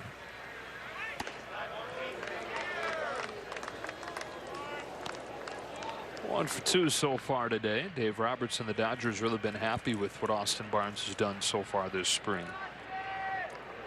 So much so that they've said it'll be more of a timeshare than maybe anticipated coming in at the catcher spot. Didn't want to put an exact number on what that would be, whether it's 60-40. But it's not going to be 80-20. Will Smith to Austin Barnes.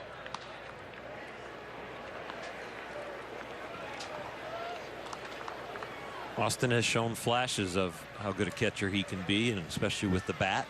It just hasn't had the consistency. Has pulled out of some slumps throughout his early part of his career at times, but then gone right back into him with a lot of atom balls and bad luck. And I think in some ways when Dave Roberts says it's going to be more of a 60-40 or we're just going to be watching the waiting, it's another way of also boosting Austin's confidence that you haven't really lost the job completely. We want you in the mix and relevant, and whatever ratio it ends up being, I think stating it as a lot more balanced, more 60-40 night, 80-20 here in camp, and gives Austin a little bit more of a boost in his ego and his confidence that the manager has in him, and that's huge. Second and third, 2 gone, and a 3-2 is fouled off. Especially for somebody like Austin, who is really hard on himself. Yeah. Really takes those struggles personally, as everybody does, but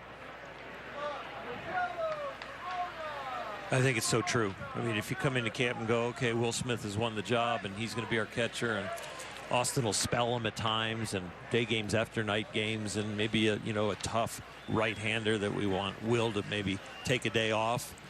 But no, that's like I'm the number 2 catcher and I'm working to stay on this team, compared to I'm part of the equation and an integral part.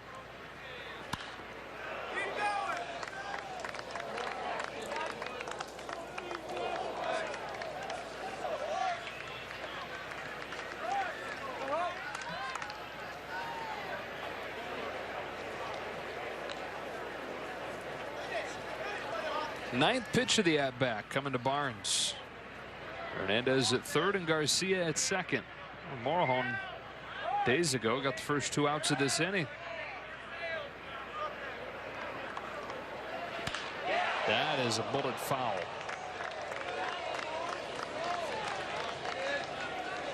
So upcoming is the 10th pitch. As a hitter, you're not thinking you have to change a lot when you square one up like that, other than a little bit of timing. It's a lot different than fouling a ball straight back or topping it and letting it roll foul. You hit that line drive and know the bat's on plane. Now it's just a matter of timing, not adjusting any of your mechanics.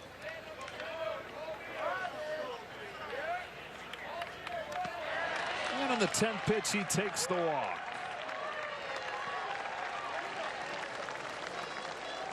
It's going to spell the end of the outing for Morejon.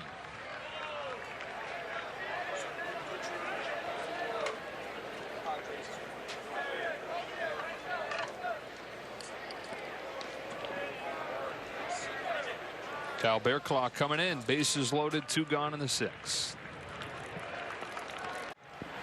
Kyle Bearclaw on to pitch for the Padres in his first season with San Diego, having split last year with the Nationals and the Giants. You go back a couple years ago, though, in Miami, he was looked at as one of the bright relievers in the National League.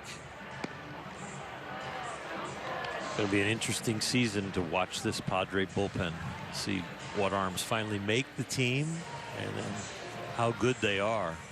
If they can fix the first half of the game with their pitching staff, it's going to be a lot of fun. It's going to be interesting to watch them develop, and I don't think they would be able to catch the Dodgers on paper especially, but they're headed in the right direction. You know, you look across, widen the lens a little bit, and look at the league as opposed to the division. There's no reason San Diego can't contend for a wild card spot. Nope. Rios pinch hitting, bases loaded, 3-1 game.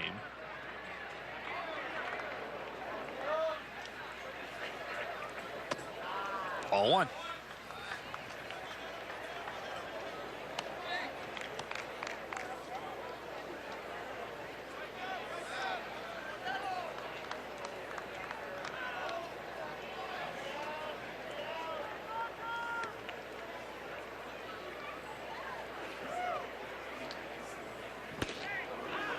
Strike 1. Last made the postseason Last division title, 2006. Now back-to-back West Division titles.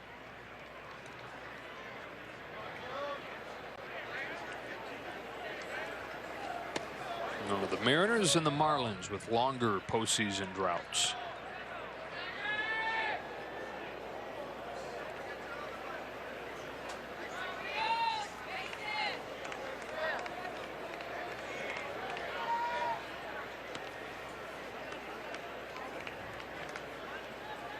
On 2-1, Rios hits it sharply through the right side base hit. Hernandez in, Garcia comes home, he scores, and a 2-run pinch hit single for Edwin Rios, making it 5-1. It was tied at 1. The bases were empty with 2 out. 4 in the bank since. Builds a nice hitter's count at 2-1, gets a fastball about thigh high on the outer half and does the right thing with it, hitting it hard and finding a hole.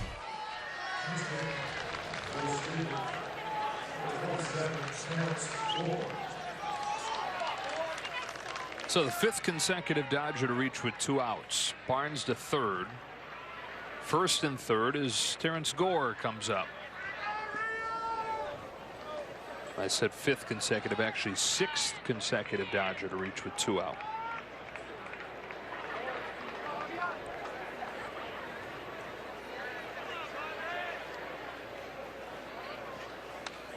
Strike 1.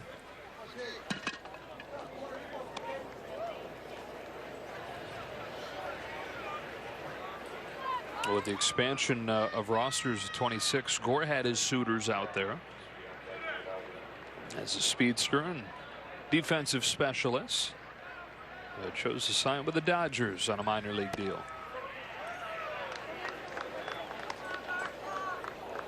This is the part of his game that he needs to improve to get more and more opportunities and maybe even solidify a roster spot just to really show some progress with the bat.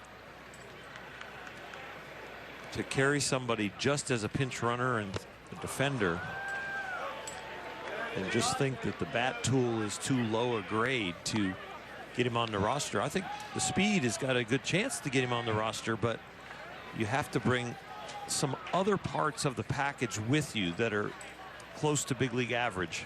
And right now the bat is not playing.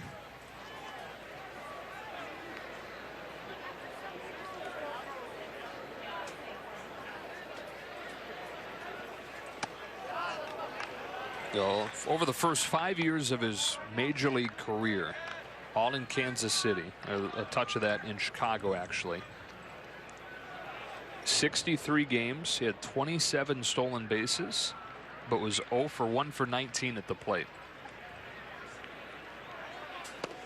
Down swinging here, and that ends the inning. But the Dodgers pounce with 2 out. Chris Taylor with a 2-run home run to break the tie. Rios tacked on 2 with a base hit. To the bottom of the 6th in a 5-1 game.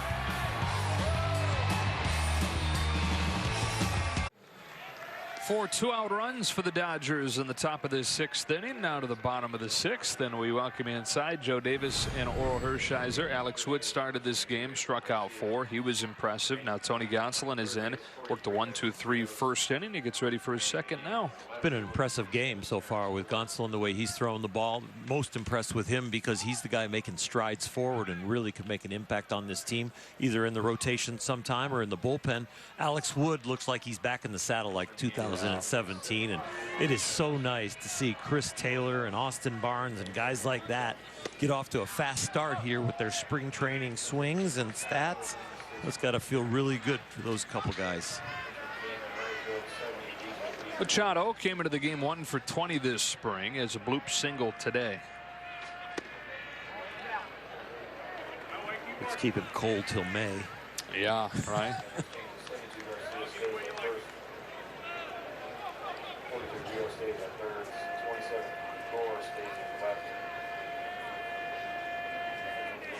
I mean, when he gets going, though, and he's hot, he is terrifying. You almost want to just, if you want to get yourself out on pitchers' pitches, yes. Other than that, you can just go stand there at first base. Look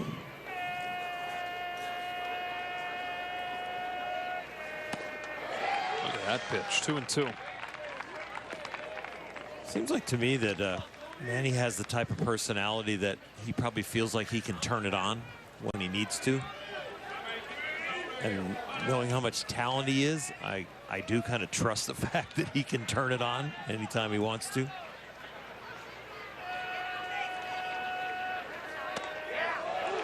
Got him looking, one away.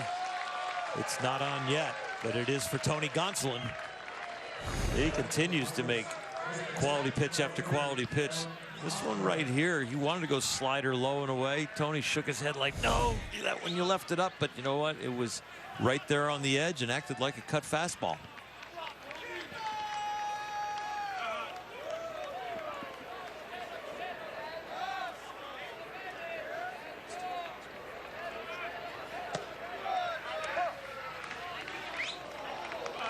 Hosmer, 0-2 in this one.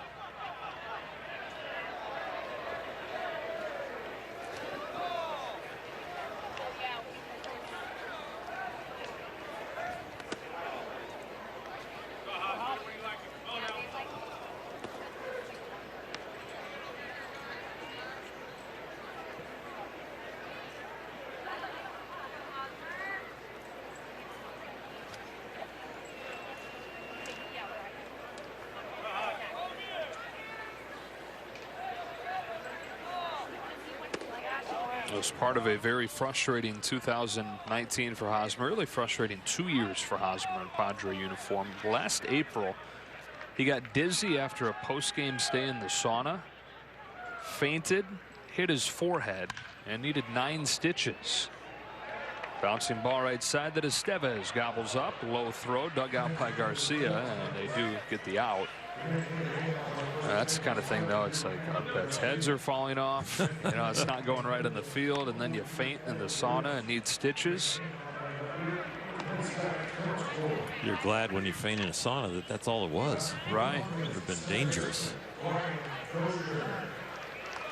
2 away for Dozier.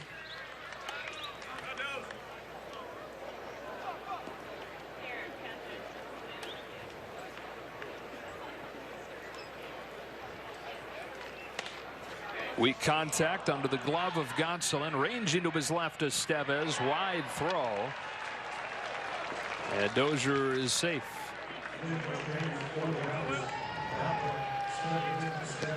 Estevez has enough time, even though this is a slight deflection, but it just takes a little extra too long to get the arm coiled up and ready to throw.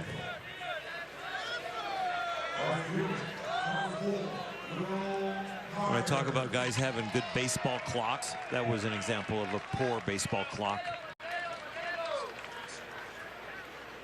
First base runner against Gonsolin. Inning kept alive for Myers.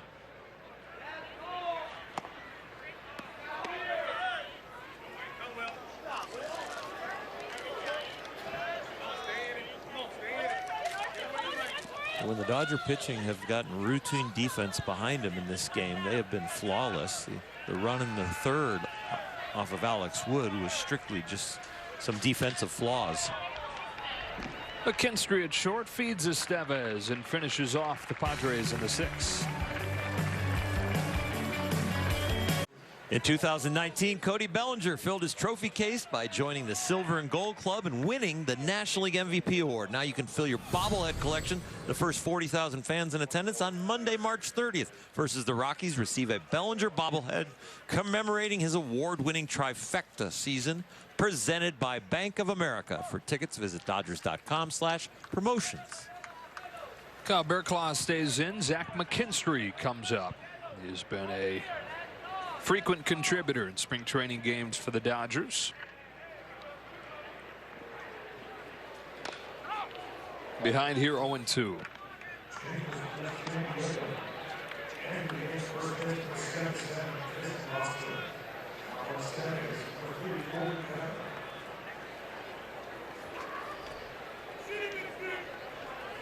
Are you a big bobblehead collector? You know, I have almost every one since I've come back to the Dodgers, but I don't have them up yet. And we just moved into a new house in November, the end of November. So, yeah, there's going to be a place for those. I have to convince Dana that there's going to be a place for those. I would like there to be a place for those other than the garage. In foul ground at third, Mejias Breen watches it reach seats. We have the normal amount of rooms in our house. It's a one-story with a couple of bedrooms, and I was able to acquire one room as a man cave, so I'm feeling Sounds pretty like a good. good spot for the bobbleheads. I'm gonna have to put a lock on the door.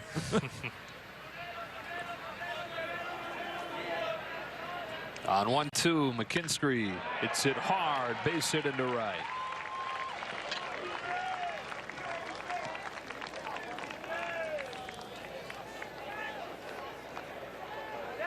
Am I seeing some Skip Schumacher or Nick Punto in him?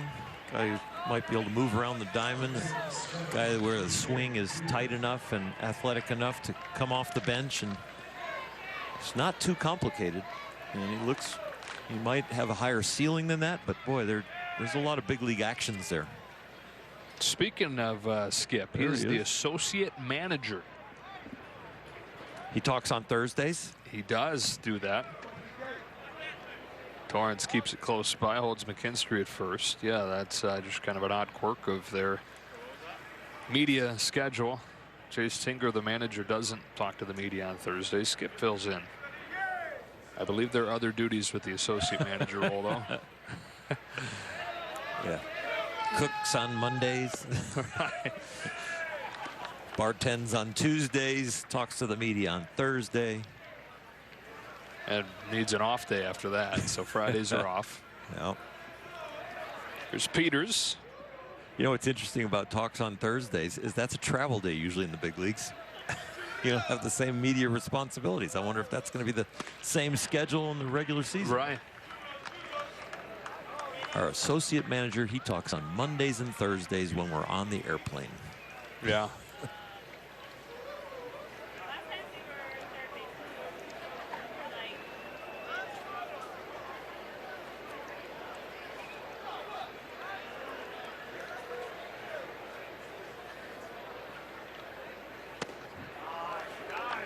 Now we joke about a title like that, but you see more and more around baseball staffs growing and changing in titles, and you know the only reason you joke about it is because nobody's ever done it. Well, I think it puts him right in the category to get other managerial interviews. It's a walk for Peters. It's like putting a C on your chest and you're the captain. You know, it's a different level of elevation of your leadership abilities and the voice you have in the clubhouse.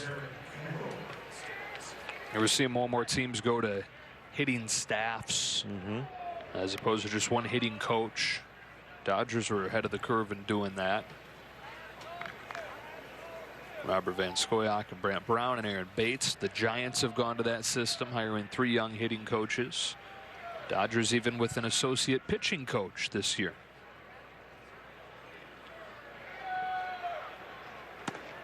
Well, being able to edit down all the material that is coming in with all the data and the game plan coach almost, you know, and then you got the swing coaches that can actually do the mechanical side of it. And even the bedside manner coach can communicate it in a way where the players are comprehending it. Jaron Kendall flexes one into center field for a base hit. McKinstry chugging for the plate. He'll score. Peters back into second safely. An RBI base hit for Jaron Kendall makes it 6-1.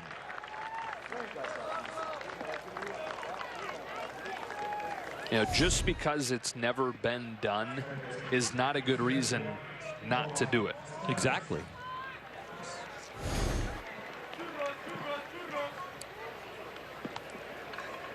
More and more across baseball, I think people are embracing that idea.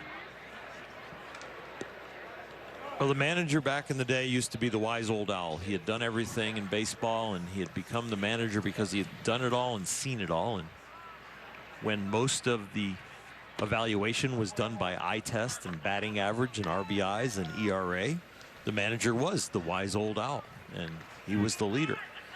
It's completely different now. It is completely different. Every coaching department, every manager they all have specific tasks. You know, it's been really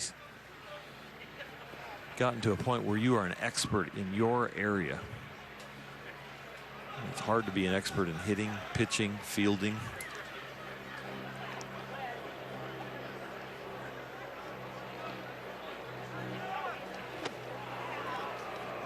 One ball, two strikes. Team chemistry, talking to the media. So many different things you've got to come to the table with. And so managers now rely on their experts. They're very good at building things around them and keeping everybody on the same page, but they're not always the expert in that particular department.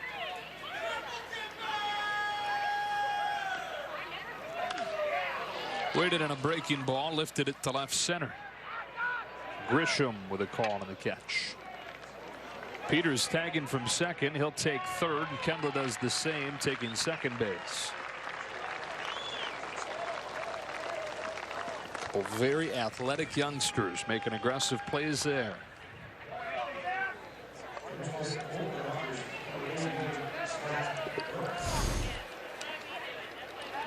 Different sizes and shapes, both of them, but both fleet of foot. And very aggressive. Turns us into a nice RBI chance for Zach Rex. This is kind of the crew, right? This is this cast of characters we typically see at this stage of the game. That's a strike on Rex. Said he's soaking in every moment of this extended opportunity in big league camp.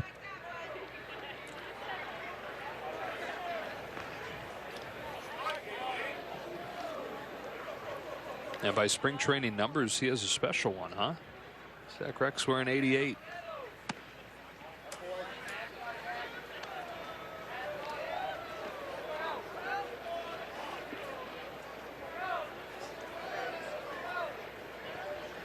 '88. That reminds me of something. I can't put my finger on it. Michael Irvin? Yeah. Okay. There it is. Okay.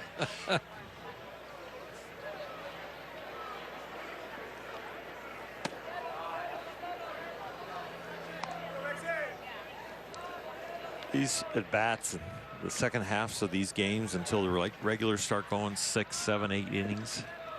These are precious experience for these guys. And even if you're not hitting off of or pitching to a guy that's going to be on a big league roster opening day, you're doing it in front of the big league staff on a big league field in spring training, and you're leaving an impression.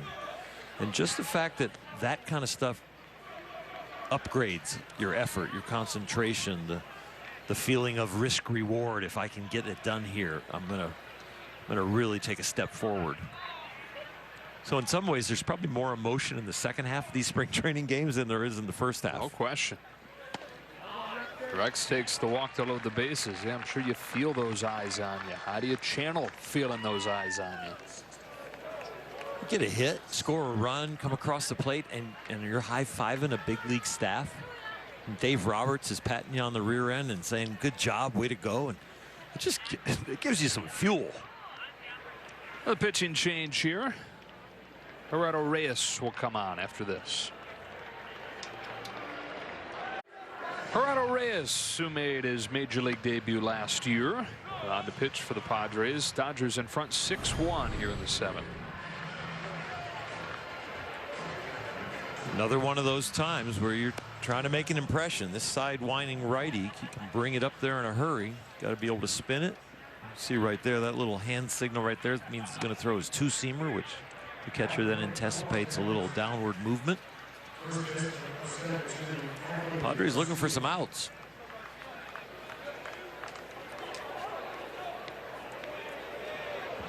Reyes, 26-year-old out of Mexico, ready to face Anthony Garcia. Walked and scored as part of the 4-run 6th. All 4 of those runs scored with 2 outs. There's still just 1 down.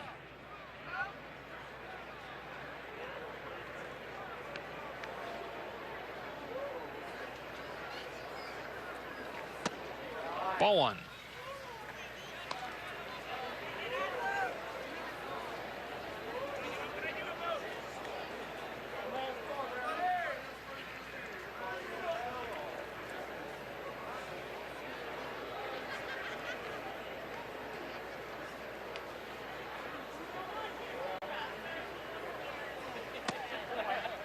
1-1.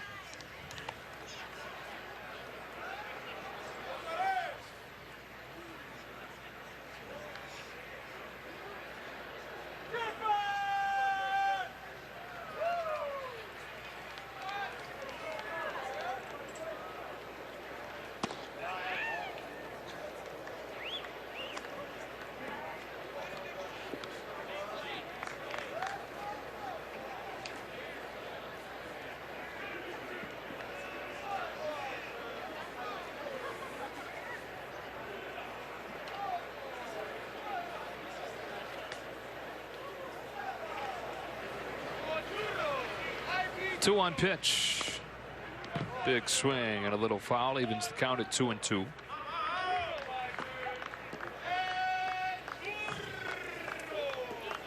They're back looking for 2 in the infield, so routine slow grounder, beat it out, get an RBI.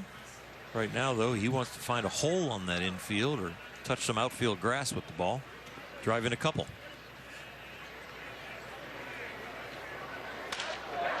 Rolls it through the left side, and he gets the job done, bringing home Peters and Kendall. Well done by Anthony Garcia, putting it in play, driving in 2, making it 8-1. First job, don't strike out. The next job is you're going to hit it on the ground, make sure you can bust it and don't get doubled up, and he's fortunate enough to find that 6-hole.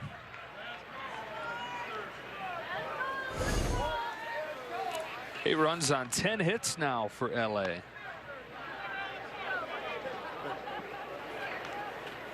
Here's Barnes.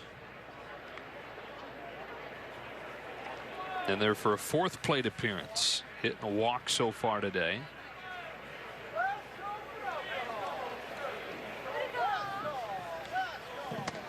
Ahead 1-0. A lot of these Padres having a hard time finding the zone. They are completely around and throwing balls, and then when they throw strike, they're throwing more right to the middle of the plate. Got some work to do.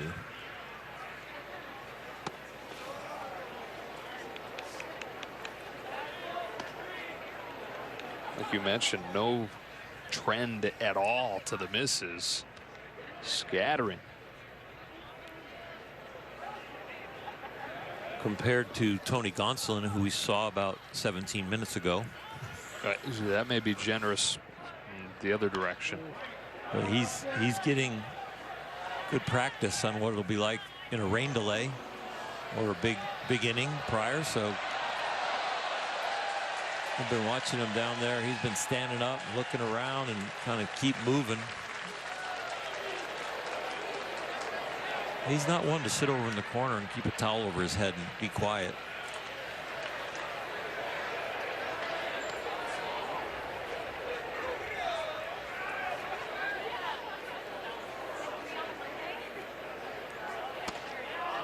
Three and 1.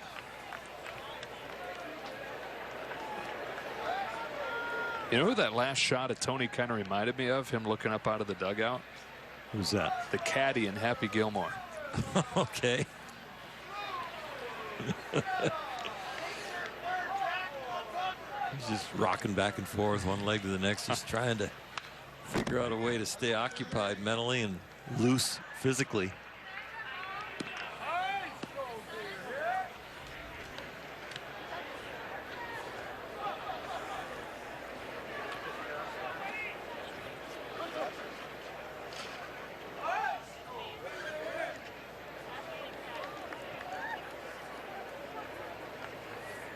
Full count on Barnes. 2 on 1 out. Here comes. Yeah, it's ball 4 to load him up.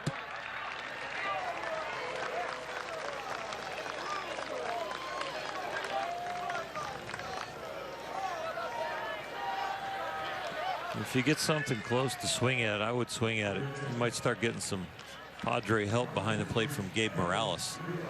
We've seen some umpiring in spring training when innings start to get away that all of a sudden the strike zone does get a little wider. Not to be a conspiracy theorist or anything, but no, I think that's a pretty safe theory.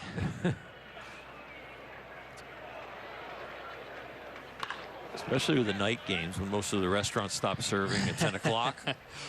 So those 6:05 starts, and they get around about 9:10.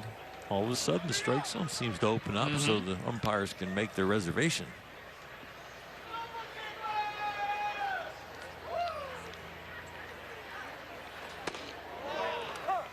Before the electronic strike zone, and umpires on getaway days when games were out of whack, 8-1, 9-1, you always seem to think that the strike zone was going to start to open up, so they would make their flights to get to their next city.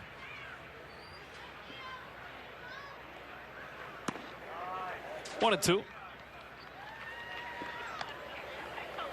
Did you used to take that into account when you were pitching? Yep. Yeah.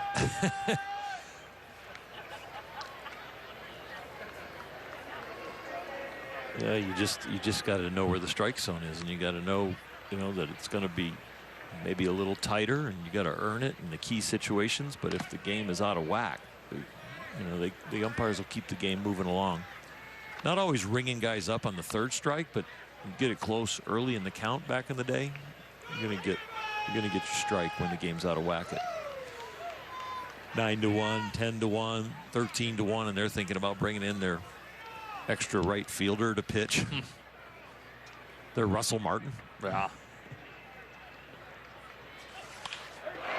That's a base hit into center for Rios. Station to station, 9-1. Edwin's day began with a pinch hit single to right, and now still in the lineup gets a second base hit. The cavalry for the Dodgers is doing the job.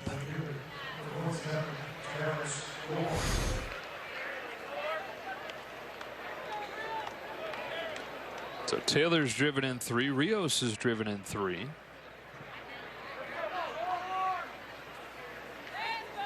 And here's Gore.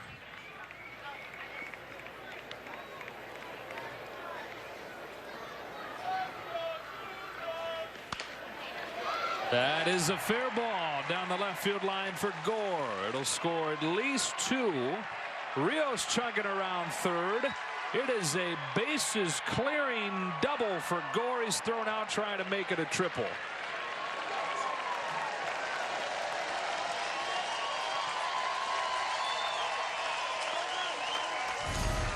He got the bat to wake up, and then he got to show off the wheels.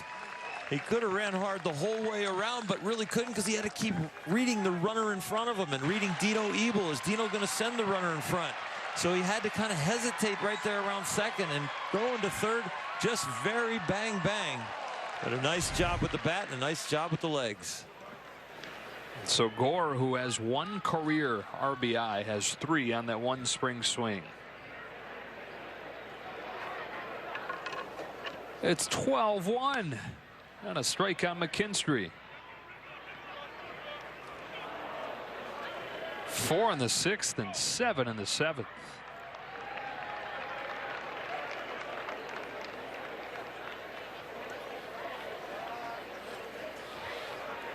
McKinstry singled earlier in this inning.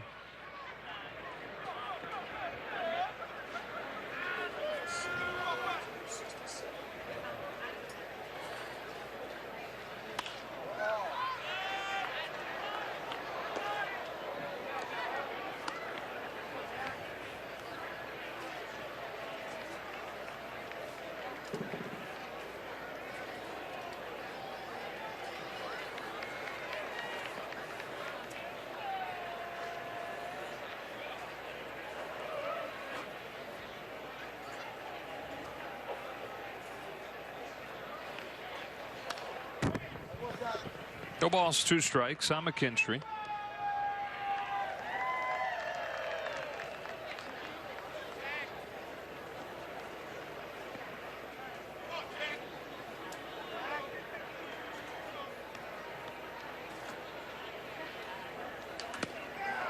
And Reyes gets him swinging, but not before the Dodgers played 7. And they stretch in a 12-1 game. Padres got 1 in the 3rd. The Dodgers tied it with a run in the 4th and got 4 in the 6th and 7 in the 7th. And Tony Gonsolin, after what, half an hour break or so, is back out there for his 3rd inning. 25 minutes. And you know what? This is a good test for understanding your own toolbox of how to get yourself back in line. You haven't been on the mound for 25 minutes, been stiffening up, kind of trying to keep yourself occupied to get ready to go back out there and compete. 8 warm-up pitches, and let's see how he performs. A strike on Grisham. It's a different energy level. It's a slightly different mindset. All of a sudden, 12-1.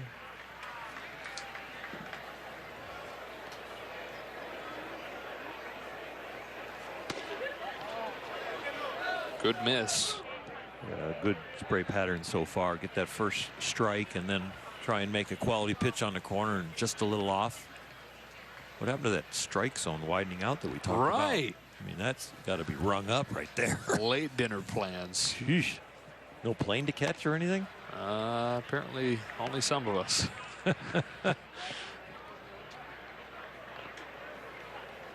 Gabe Morales calling balls and strikes today. Doing a fine job and hoping he starts to do worse. Right. I wonder if there'll be a setting on the computerized home plate umpires, you know, like early dinner reservation button. You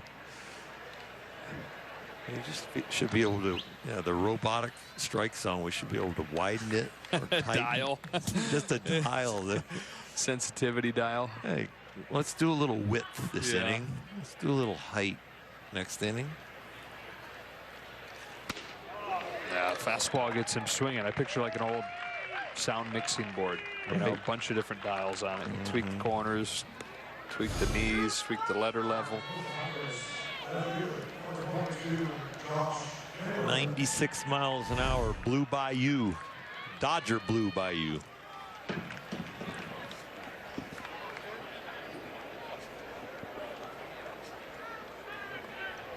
Josh Naylor.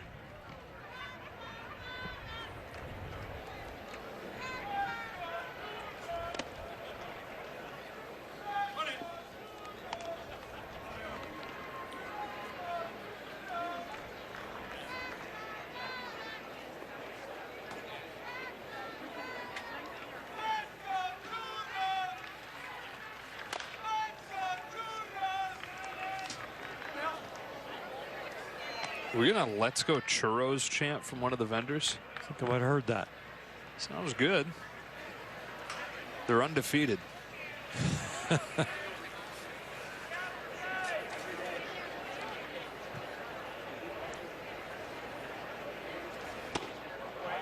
little vanilla ice cream on there.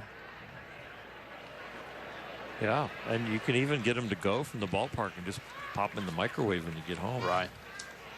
Reheat them. Maybe a damp paper towel over the top to put a little bit moisture back into them. Yeah, life hack for sure. Look out. Fly to left center field and caught by Gore.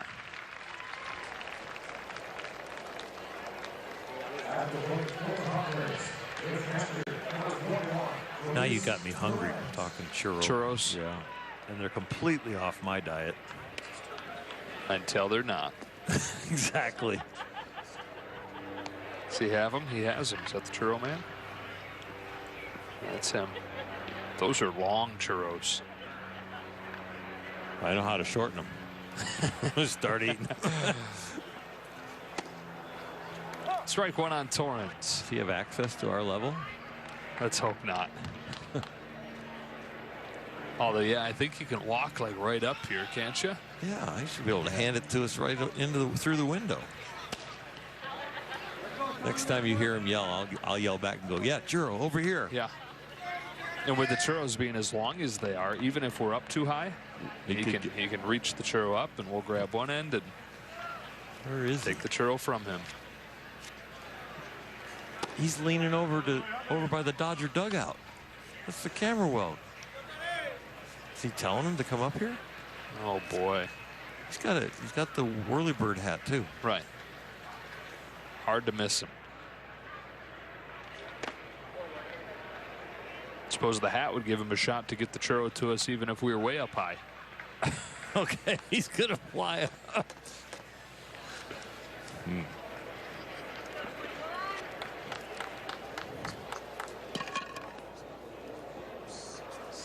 On 3-1, Torrens smacks a ground ball through the middle for a base hit to center.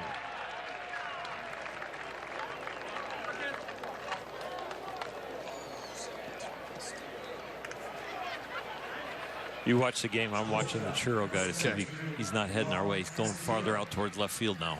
Oh, man. Come on, 114. Greatest ever to wear that number.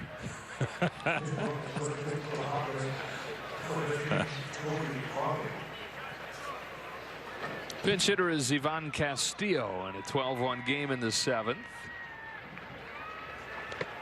Gonsolin induces a swing and a miss with a big breaking ball.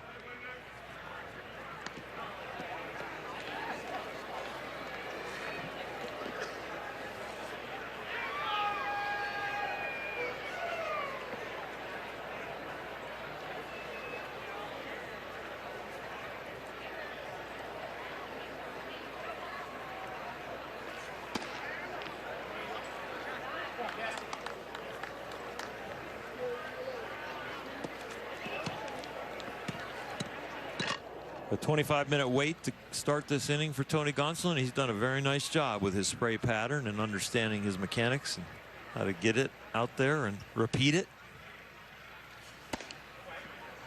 I jinxed him on those last two. We're close here to the field also, Joe, so the jinx is stronger. Must have been a huge jinx in Scully's day with the transistor radios. Oh, right. If he talked about it, players would actually hear it. Yeah, not as much a jinx as just like a mental thing. Yeah, a legitimate jinx. Legitimate thing where you got 40,000 transistor radios. You could hear what you were doing.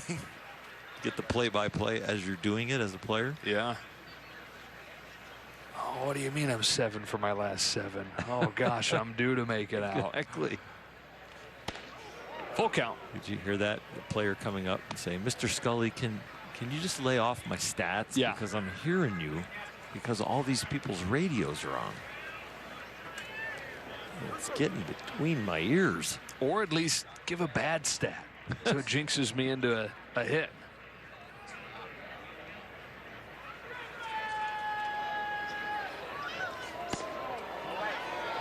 Oh, my goodness. Gabe Morales did not get the notice. Gabe. I think he changed his email or it got hacked or something. And strike 3. Instead, can I interest you in a pitching change?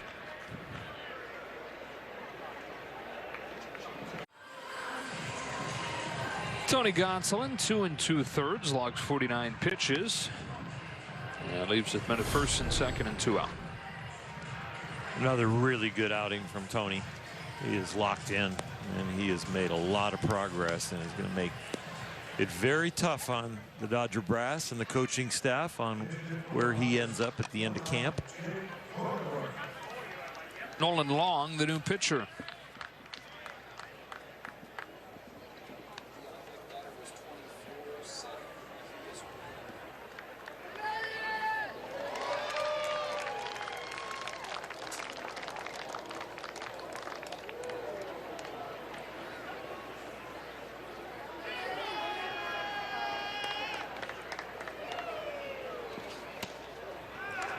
Backdoor breaking pitch for a strike on Jake Cronenworth.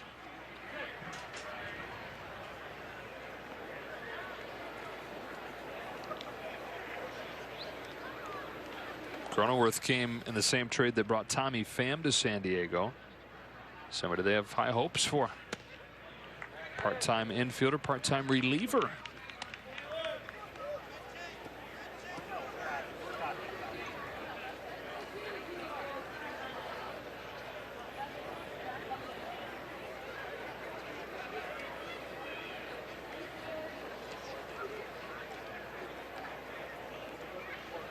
.610 Nolan Long, home of the 1-1. That's strike 2. used that 6'10" frame to play basketball in addition to baseball in college at Wagner.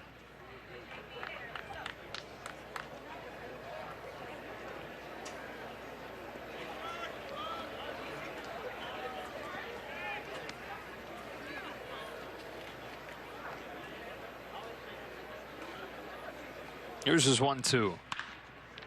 On the ground to first. Garcia feeding him just in time to end the inning.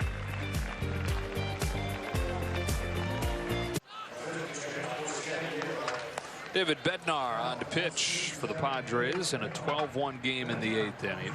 Moments ago, Austin Barnes visited with Alana Rizzo. All right, guys, thanks very much, Austin. Your good spring continues. I don't want to get into the numbers because I know how much you guys love that, but what do you think has worked so well for you offensively? Yeah, I just feeling my swing out a little bit. Feel like I'm getting off good swings. And then you get back to dictating counts a little bit. So, no, both sides of the ball, though, it's been pretty good. So, no, I feel good at the plate and, you know, behind the plate, too. Alex Wood said that he felt about his outing that it was good because all 3 of his pitches were there. What were you noticing from him in his 3rd appearance? Yeah, his slider's been really good this spring. His changeup's kind of always there, too. And his fastball location's been good at times, but I really like his slider and his off-speed pitches. And Woody knows how to navigate through a lineup, so you know, he's great to have back on the team. Today, the Dodgers officially announced the starting rotation for you guys. Obviously, Clayton Kershaw, Walker Buehler, David Price, Julio Urias, and Alex Wood. When you look at that lineup, as far as the rotation is concerned, and you know you get to catch those guys, how much are you looking forward to this season? Yeah, it's fun. You know, besides Kersh and Buehler, you know, getting the opportunity to catch David Price is, you know, he's been around the league in a long time, been really good, and Julio's, you know, he's got unbelievable stuff. So, you know, and Alex Wood, you know, he's been doing his thing forever. So, he makes it easy on our job. You know, the catcher's me and Will. So, it's a great staff, and it's a really good bullpen too. And despite the fact that you guys lost left-handers in Rich Hill and Hyunjin Ryu, a very left-handed heavy starting rotation, but they're different types of guys, right? Yeah, it feels like we have 20 starters. Even Tony Gosselin, though, out there, he's throwing the ball really well too. So, no, we have depth. Obviously, those guys know what they want to do. Even Julio, he's got a great competitiveness to him and fire to him. So, all these guys are, you know, a dream for a catcher. You mentioned Tony Gonsolin. Have there been other young arms that have impressed you this spring? No, every arm we've got has been pretty impressive, honestly. Dennis Santana's been throwing the ball well, too. But, yeah, Gosselin's, I really enjoy catching Gosselin. He's got 4 pitches. He can throw it at any time, and a really good splitty. All right, continued strong spring to you, Austin. Thanks for your time, as always. Thanks, Alana. All right, guys. All right, appreciate Austin spending some time with Alana as DJ Peters has worked the count full to open this 8th inning. 1 away. Dave Roberts said about Austin Barnes that if it was possible for him to have gotten better in the way that he receives, he's done so. He's already considered one of the best receivers and framers in the National League, and said he looks like he's even better at it this spring. So important. I know they're quantifying it now, but I know who really does quantify it, and that is a pitching staff. Jaron Kendall with his 2nd hit.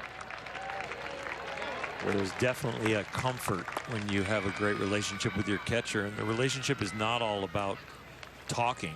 It's always also about body language and rhythm and timing of giving your signs and staying on the same page as far as the scouting report and how you want to attack hitters. And Austin continues to progress in all those areas. He went as good as he's been in the past. Runner at first, 1 gone. Estevez the hitter. Grounded to short, picked in a backhand by Castillo. They get the out at 2nd, and that's all. It was a hot shot. Nice play by Castillo to glove it cleanly. Used the glove to initially do it, then the backhand toss a long way and into a bare hand. Very well done. Classy. I like that as a descriptor of a play. Is that taken from soccer? I always hear soccer and football announcers. Just popped into my brain. I have no idea where it was taken. Don't accuse me of stealing something. Excuse me. This is all original material. Borrowing from soccer. Ball on Zach Rex. I mean, seriously, do you really know what you're going to say? I don't. That's true. I mean, which adjective am I going to grab out of this skull? Yeah, I'm always fearing what's next. Of your own or mine now? Watch it. That was a wild pitch, and the scoring position goes to Estevez. You know, another word that they use in soccer, but I also hear in golf, is useful. It's a useful shot or a useful ball. Yeah, because they don't score much in soccer, so a pass can be useful. You don't get an assist or anything. It just was a very useful pass. I get it.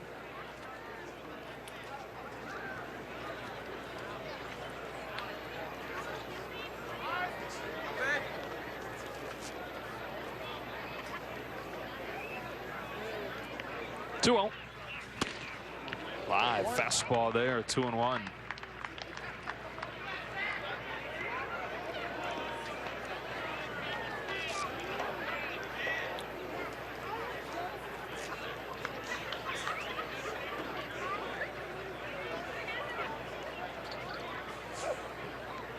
Now we've got our producer Mike Levy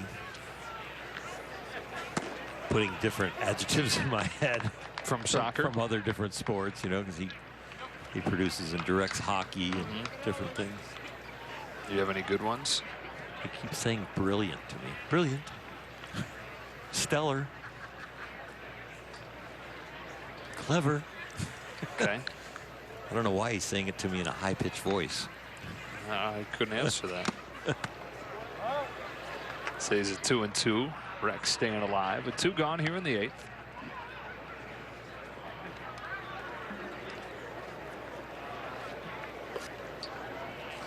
All these words that you're relaying that Mike is telling you, I'm trying to picture in a British accent calling soccer. Oh, okay. Useful. Yep.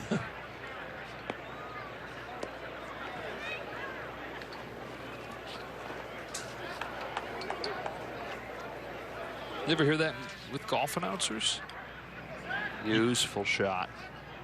I think so. Yeah.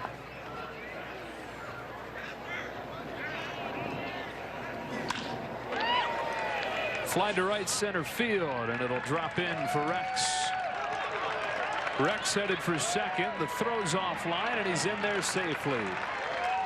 RBI double, and it's 13-1.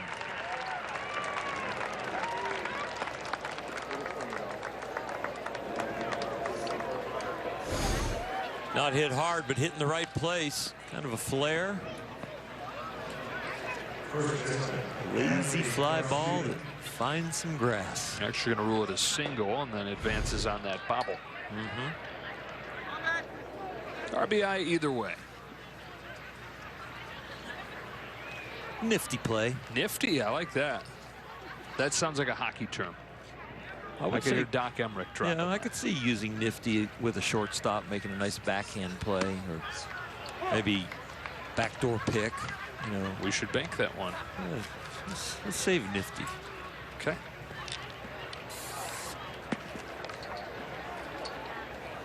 Write it down here. Okay. Yeah. Ready to use. Got it.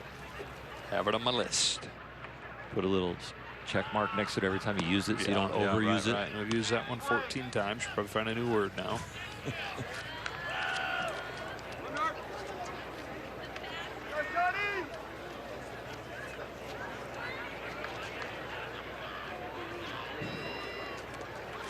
This game right now is reminding me of molasses. Yeah. 1-2.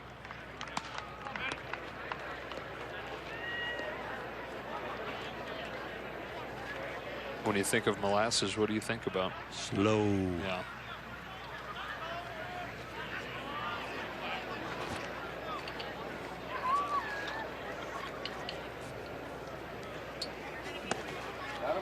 Right. With not a churro in sight.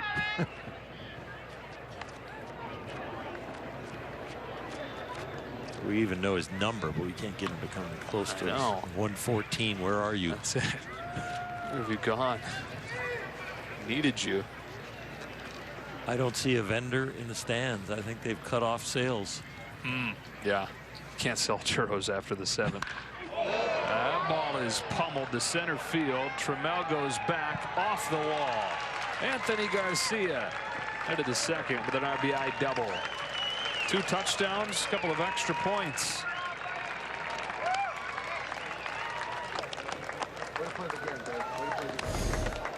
Way to go, Anthony. Ball is kissed. Gets it out front. Lifts and separates on it. Bounces it off the center field wall. You hit the center field wall in the air, you're definitely going to get 2. You might get 3. Dave Roberts having some time writing down his observances from this game. Keibert Ruiz comes up for the first time. Replaced Austin Barnes at catcher a little while ago. It takes a strike. Did you happen to hear on our field mic when Zach Rex went back into the Dodger dugout? We were talking earlier about these young guys getting an opportunity to play in front of the big league staff, be greeted by a big league manager. Right. Dave Roberts was waiting for him in the on-deck circle almost, and he said, way to play the game, Zach, after he hustled in the second on the misplay. It's got to mean so much. For sure. If they're noticing, I'm going to keep doing it.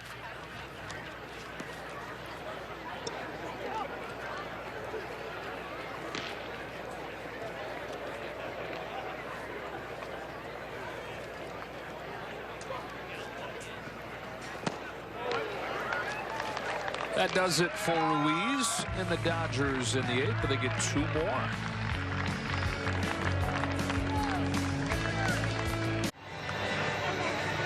Off day tomorrow, then the Dodgers back in action on Wednesday against the Milwaukee Brewers. There's a bunch of rain in the forecast this week, though. In fact, each of the next 4 days, rain is forecasted. So we'll see if they're able to get all those in or not. This is the end of the road for you and me. Until the Freeway Series. I'll miss you. Miss you too. Raymond Goudron on to pitch. In a 14-1 game in the bottom of the 8th. No other assignments between now and then for you? No, headed to Vegas for a Pac-12 tournament. Yeah. I think we overlap by a day. In Vegas? Yeah, when I'm home in totally Vegas. hang out. Yeah. Yeah. Let's do it. That would be nifty. That would be fun. Useful. Seth Mejias-Breen leads this inning off for the Padres. Strike 1. Seriously, what days are you going to be in Vegas? Get there Wednesday afternoon and get back Sunday morning. We're definitely going to overlap. When are you going to be there, dude? I'm thinking of those. So I'll be there when you're there on purpose. Okay. Supposed to be there from the afternoon of the 14th until the afternoon of the 17th. This is the part of the spring training game where we're just reading off our calendars.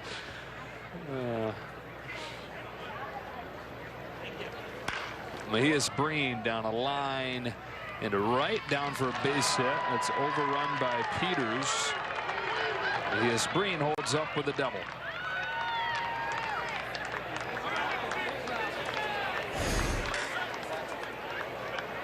Right-hander hitting it to right field. A little side spin on this, and it really grabs in the turf and flicks over DJ Peters' head. That is a tall man to flick over.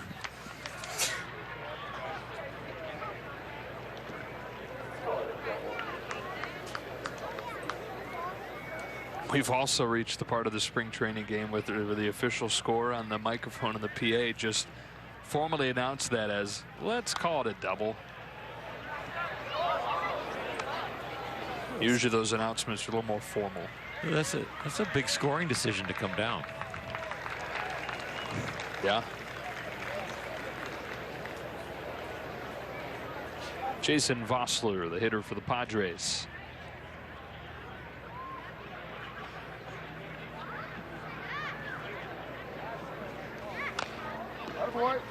Goudron ahead of him 0-2.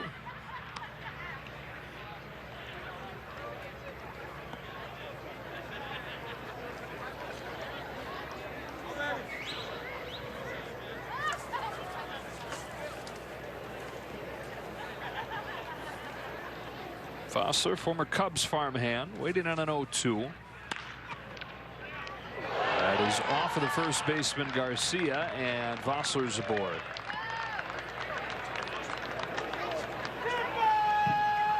I think the ruling will be a hit.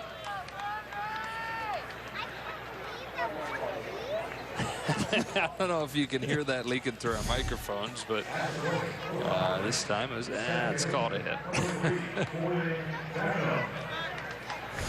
I think at this rate, in the next scoring decision, it may just be radio silence. He's gone. Make it what you want it to be. Yeah. Gordon Beckham, veteran, 33 years old. He's the oldest player in Padres camp. Well, that's just a reflection of how young the game has gone. There's nobody older than 33. Former hotshot prospect, though. White Sox? Uh-huh.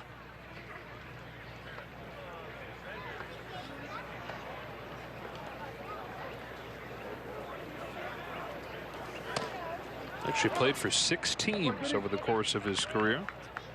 Broke in with the White Sox in '09 and finished top 5 in Rookie of the Year voting.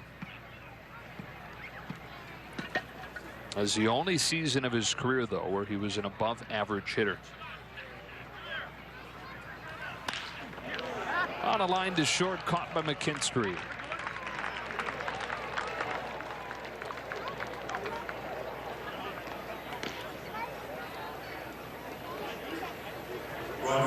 Line out more painful for a veteran like that, trying to show that he can still hit. That one stings more than just the everyday guy back in the day when he knew he was on the team. Yeah, you don't know how many more of those you're going to have a chance to hit. Here's Franchi Cordero. One of the toolsiest players San Diego has.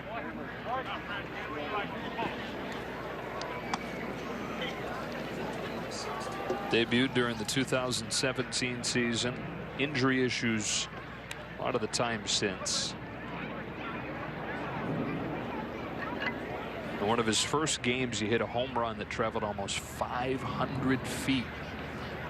It's the longest they had in San Diego in 4 years.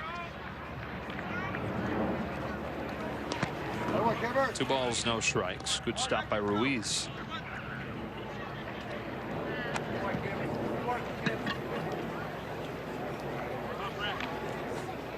Signed when he was 17 out of the Dominican Republic, and a few days later they had him up here in Peoria, where legend has it he was hitting home runs in batting practice over the batter's eye in center field. Give you a shot of that in a minute. It's hard to imagine. Look at that thing. Yeah. Got to be, what, 40 feet in the air? Yeah. It's a long way.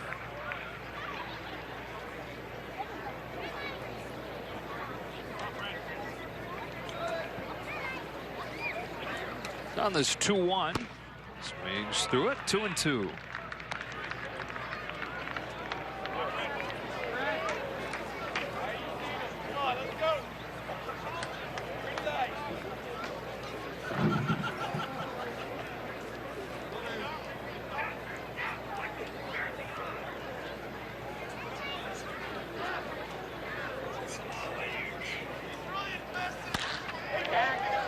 Lifts a fly ball to left. Terrence Gore to bring the runner home from third, and it's 14-2.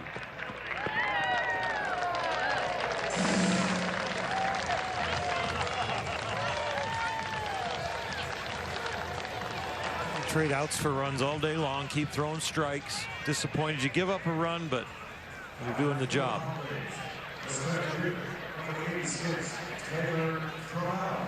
Here comes Taylor Trammell, who the Padres got as part of a 3-team trade that sent Trevor Bauer from the Indians to the Reds. It's one of their top prospects.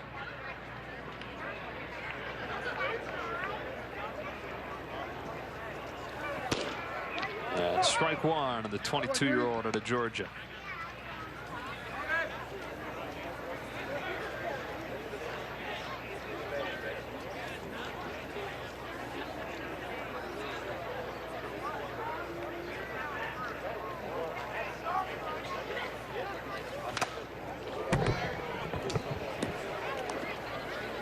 Played in each of the last 2 futures games, Trammell has.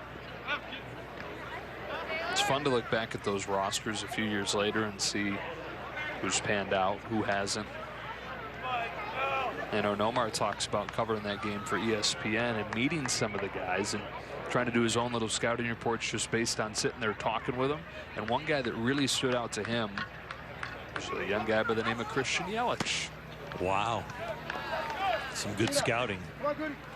Just by sitting there in the dugout having a conversation with him. He said that guy seems to have it. If the vault would have still been a contest then, if they had started that, right, Nomar might have won it.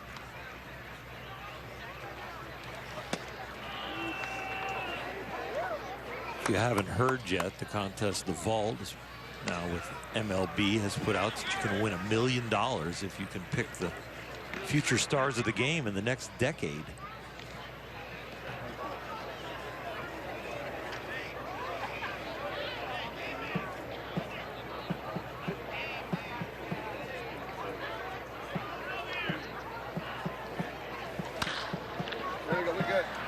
Slicing pop fly, and the sun is now hidden behind some clouds, so McKinstry is under it to make the catch. No problem to the 9th in a 14-2 game. Oh yeah. Sue and Jim. Sue is listening to the game. She got the game pulled up on the app. And Sue and Jim got us legit churros. Legit churros. They are huge. You're gonna eat your own? I'll give you some of mine. Wow. I don't really want to eat in front of, like, you guys don't want to watch me eat or listen to me eat at home. So turn the camera on. I want to have my churro. Go away. Leave me alone. Who we got here, Oral? I'm getting a picture. Churro. Okay, Edwin Rios.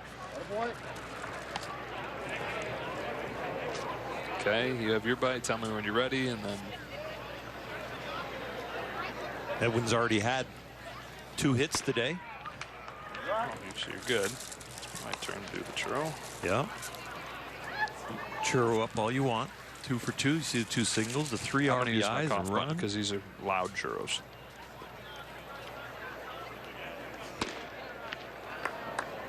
I'm taking most of my churro home for late night dessert with that vanilla ice cream, like you said.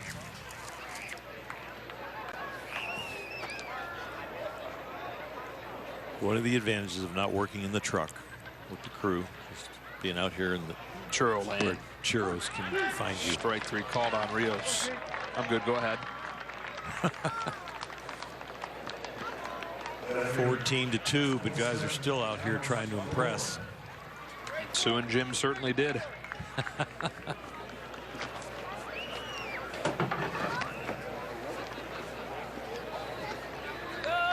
Here's Gore.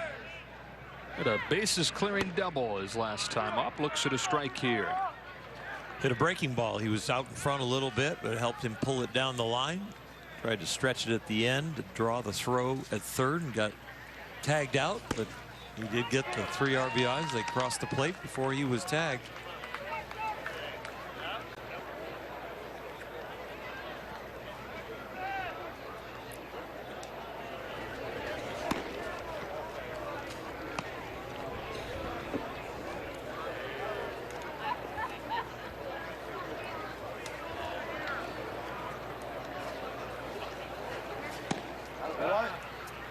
Just missed there. 2-2 on Gore.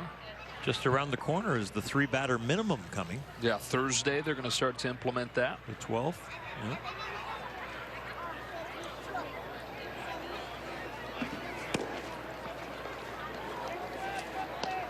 I'm glad they waited to kind of expose the pitchers to that, because got to get them in shape to be able to go 3 batters. Make sure that you can get through a pitch count if it takes you 20 pitches or so to get through that. The breaking ball gets Gore swinging. 2 up, 2 down in the 9th. And I got to believe they'll even be flexible with whatever the penalty would be if you didn't do it. If all of a sudden a pitch count does get out of hand and a guy's only seen 2 batters or something, I don't think they're going to risk people's health in spring training. I know you read the same article I did from Jason Stark on The Athletic about maybe some unintended consequences, not even consequences necessarily, but the way that the rule is going to affect strategy beyond just the surface level obvious stuff. It's going to be very interesting because it's even going to come all the way down to the risk and reward of when a guy has gone, let's say, back-to-back games, and now it's the third game. Line drive center field, and it gets under the diving attempt of Trammell. There goes McKinstry to second, standing up.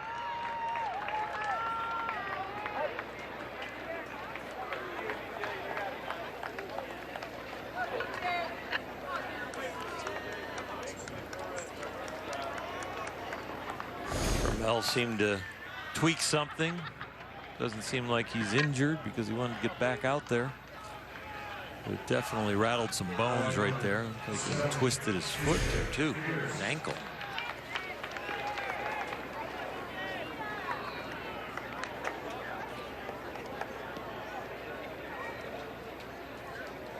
Peters walked and scored earlier. And Bob Guerin in his pregame interview with Alana talking about that 3-batter minimum and how he thinks the Dodgers, it'll be a strength for them as far as an advantage over the opponent because their roster is so good and so flexible on the offensive side, and the pitching staff being able to get righties and lefties out.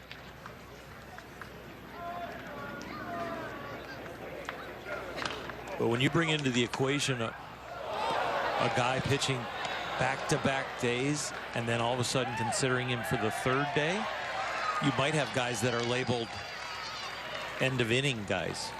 You know, I can bring him in with 2 outs and a 1-batter. Hopefully he gets them out because I want to limit his pitch count today because it's his 3rd day in a row. So you might have even more precise roles than just we have a left-handed short guy, a right-handed short guy, setup guy, long man. They might even have more specific things that you would say this is what he's capable of today.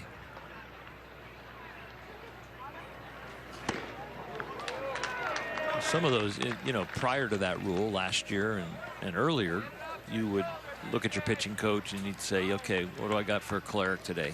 You know, I think he's got 1 batter in him. This would be his 3rd day or 4th day in a row, but you can warm him up. We'll cruise him along. But when you know you got him for this hitter, when we get him up, we gotta get him in. We can't leave him down there and have him warm up multiple times. We can't expect him to come in and get 2 or 3 guys and throw 25 pitches a day, but I think he's got a good 8 bullets and 1 batter in him. You go, okay, I got it. I think there'll be a little bit more of that planning.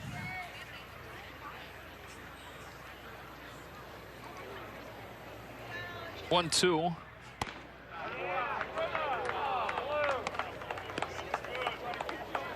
We had last year the fewest intentional walks in baseball history. There figures to be a serious increase in those numbers as part of the strategy.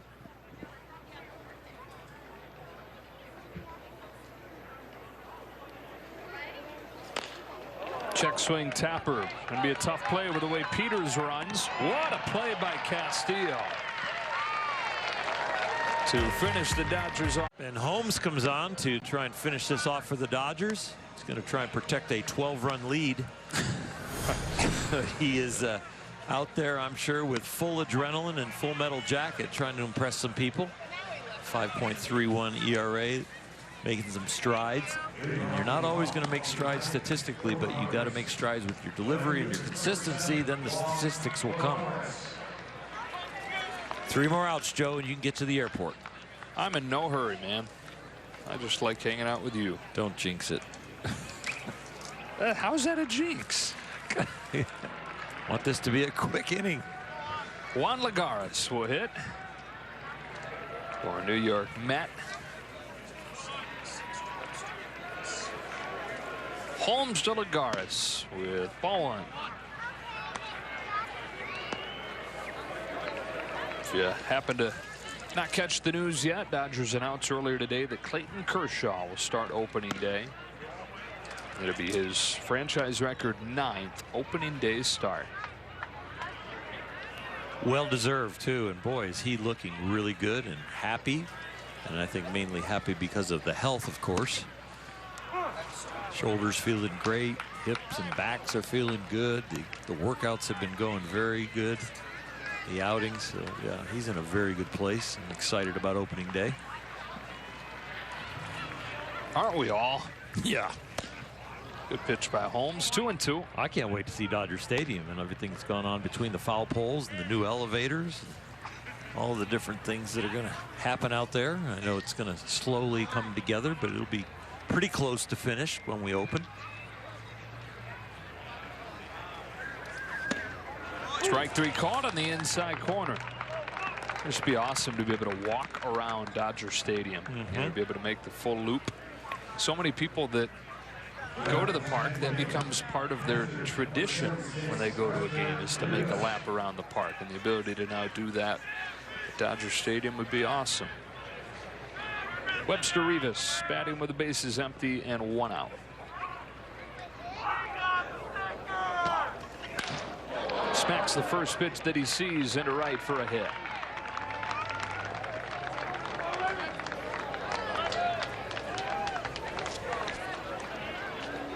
Plenty of places, plenty of new places to stop on that loop as you walk around the outfield now.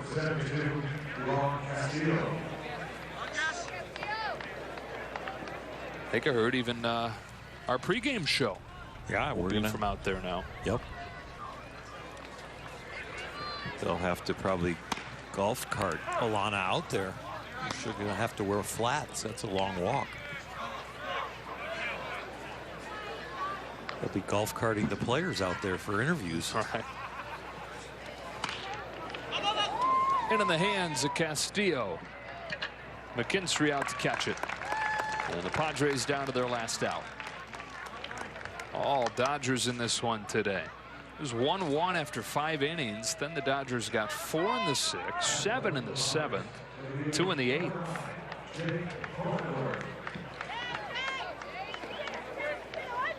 For teams that their rosters are pretty established, usually the second half of the game is where you find out how good your spring training record is. Because the regulars that are not really competing for jobs, just getting in shape, they're done in the 3rd, they're done in the 4th, they're done in the 5th, and you get to a point in spring training, maybe the last 10 games, where they're going out there for 6-7 innings. But shows the strength of your minor league system and your prospects when you start pulling out spring training games and widening margins of victory at 14-2.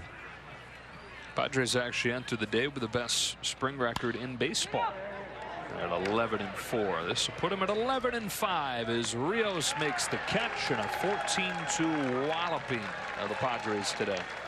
It's a great day for Alex Wood, threw the ball well, and don't forget about Tawny Gonsolin. He did an outstanding job also.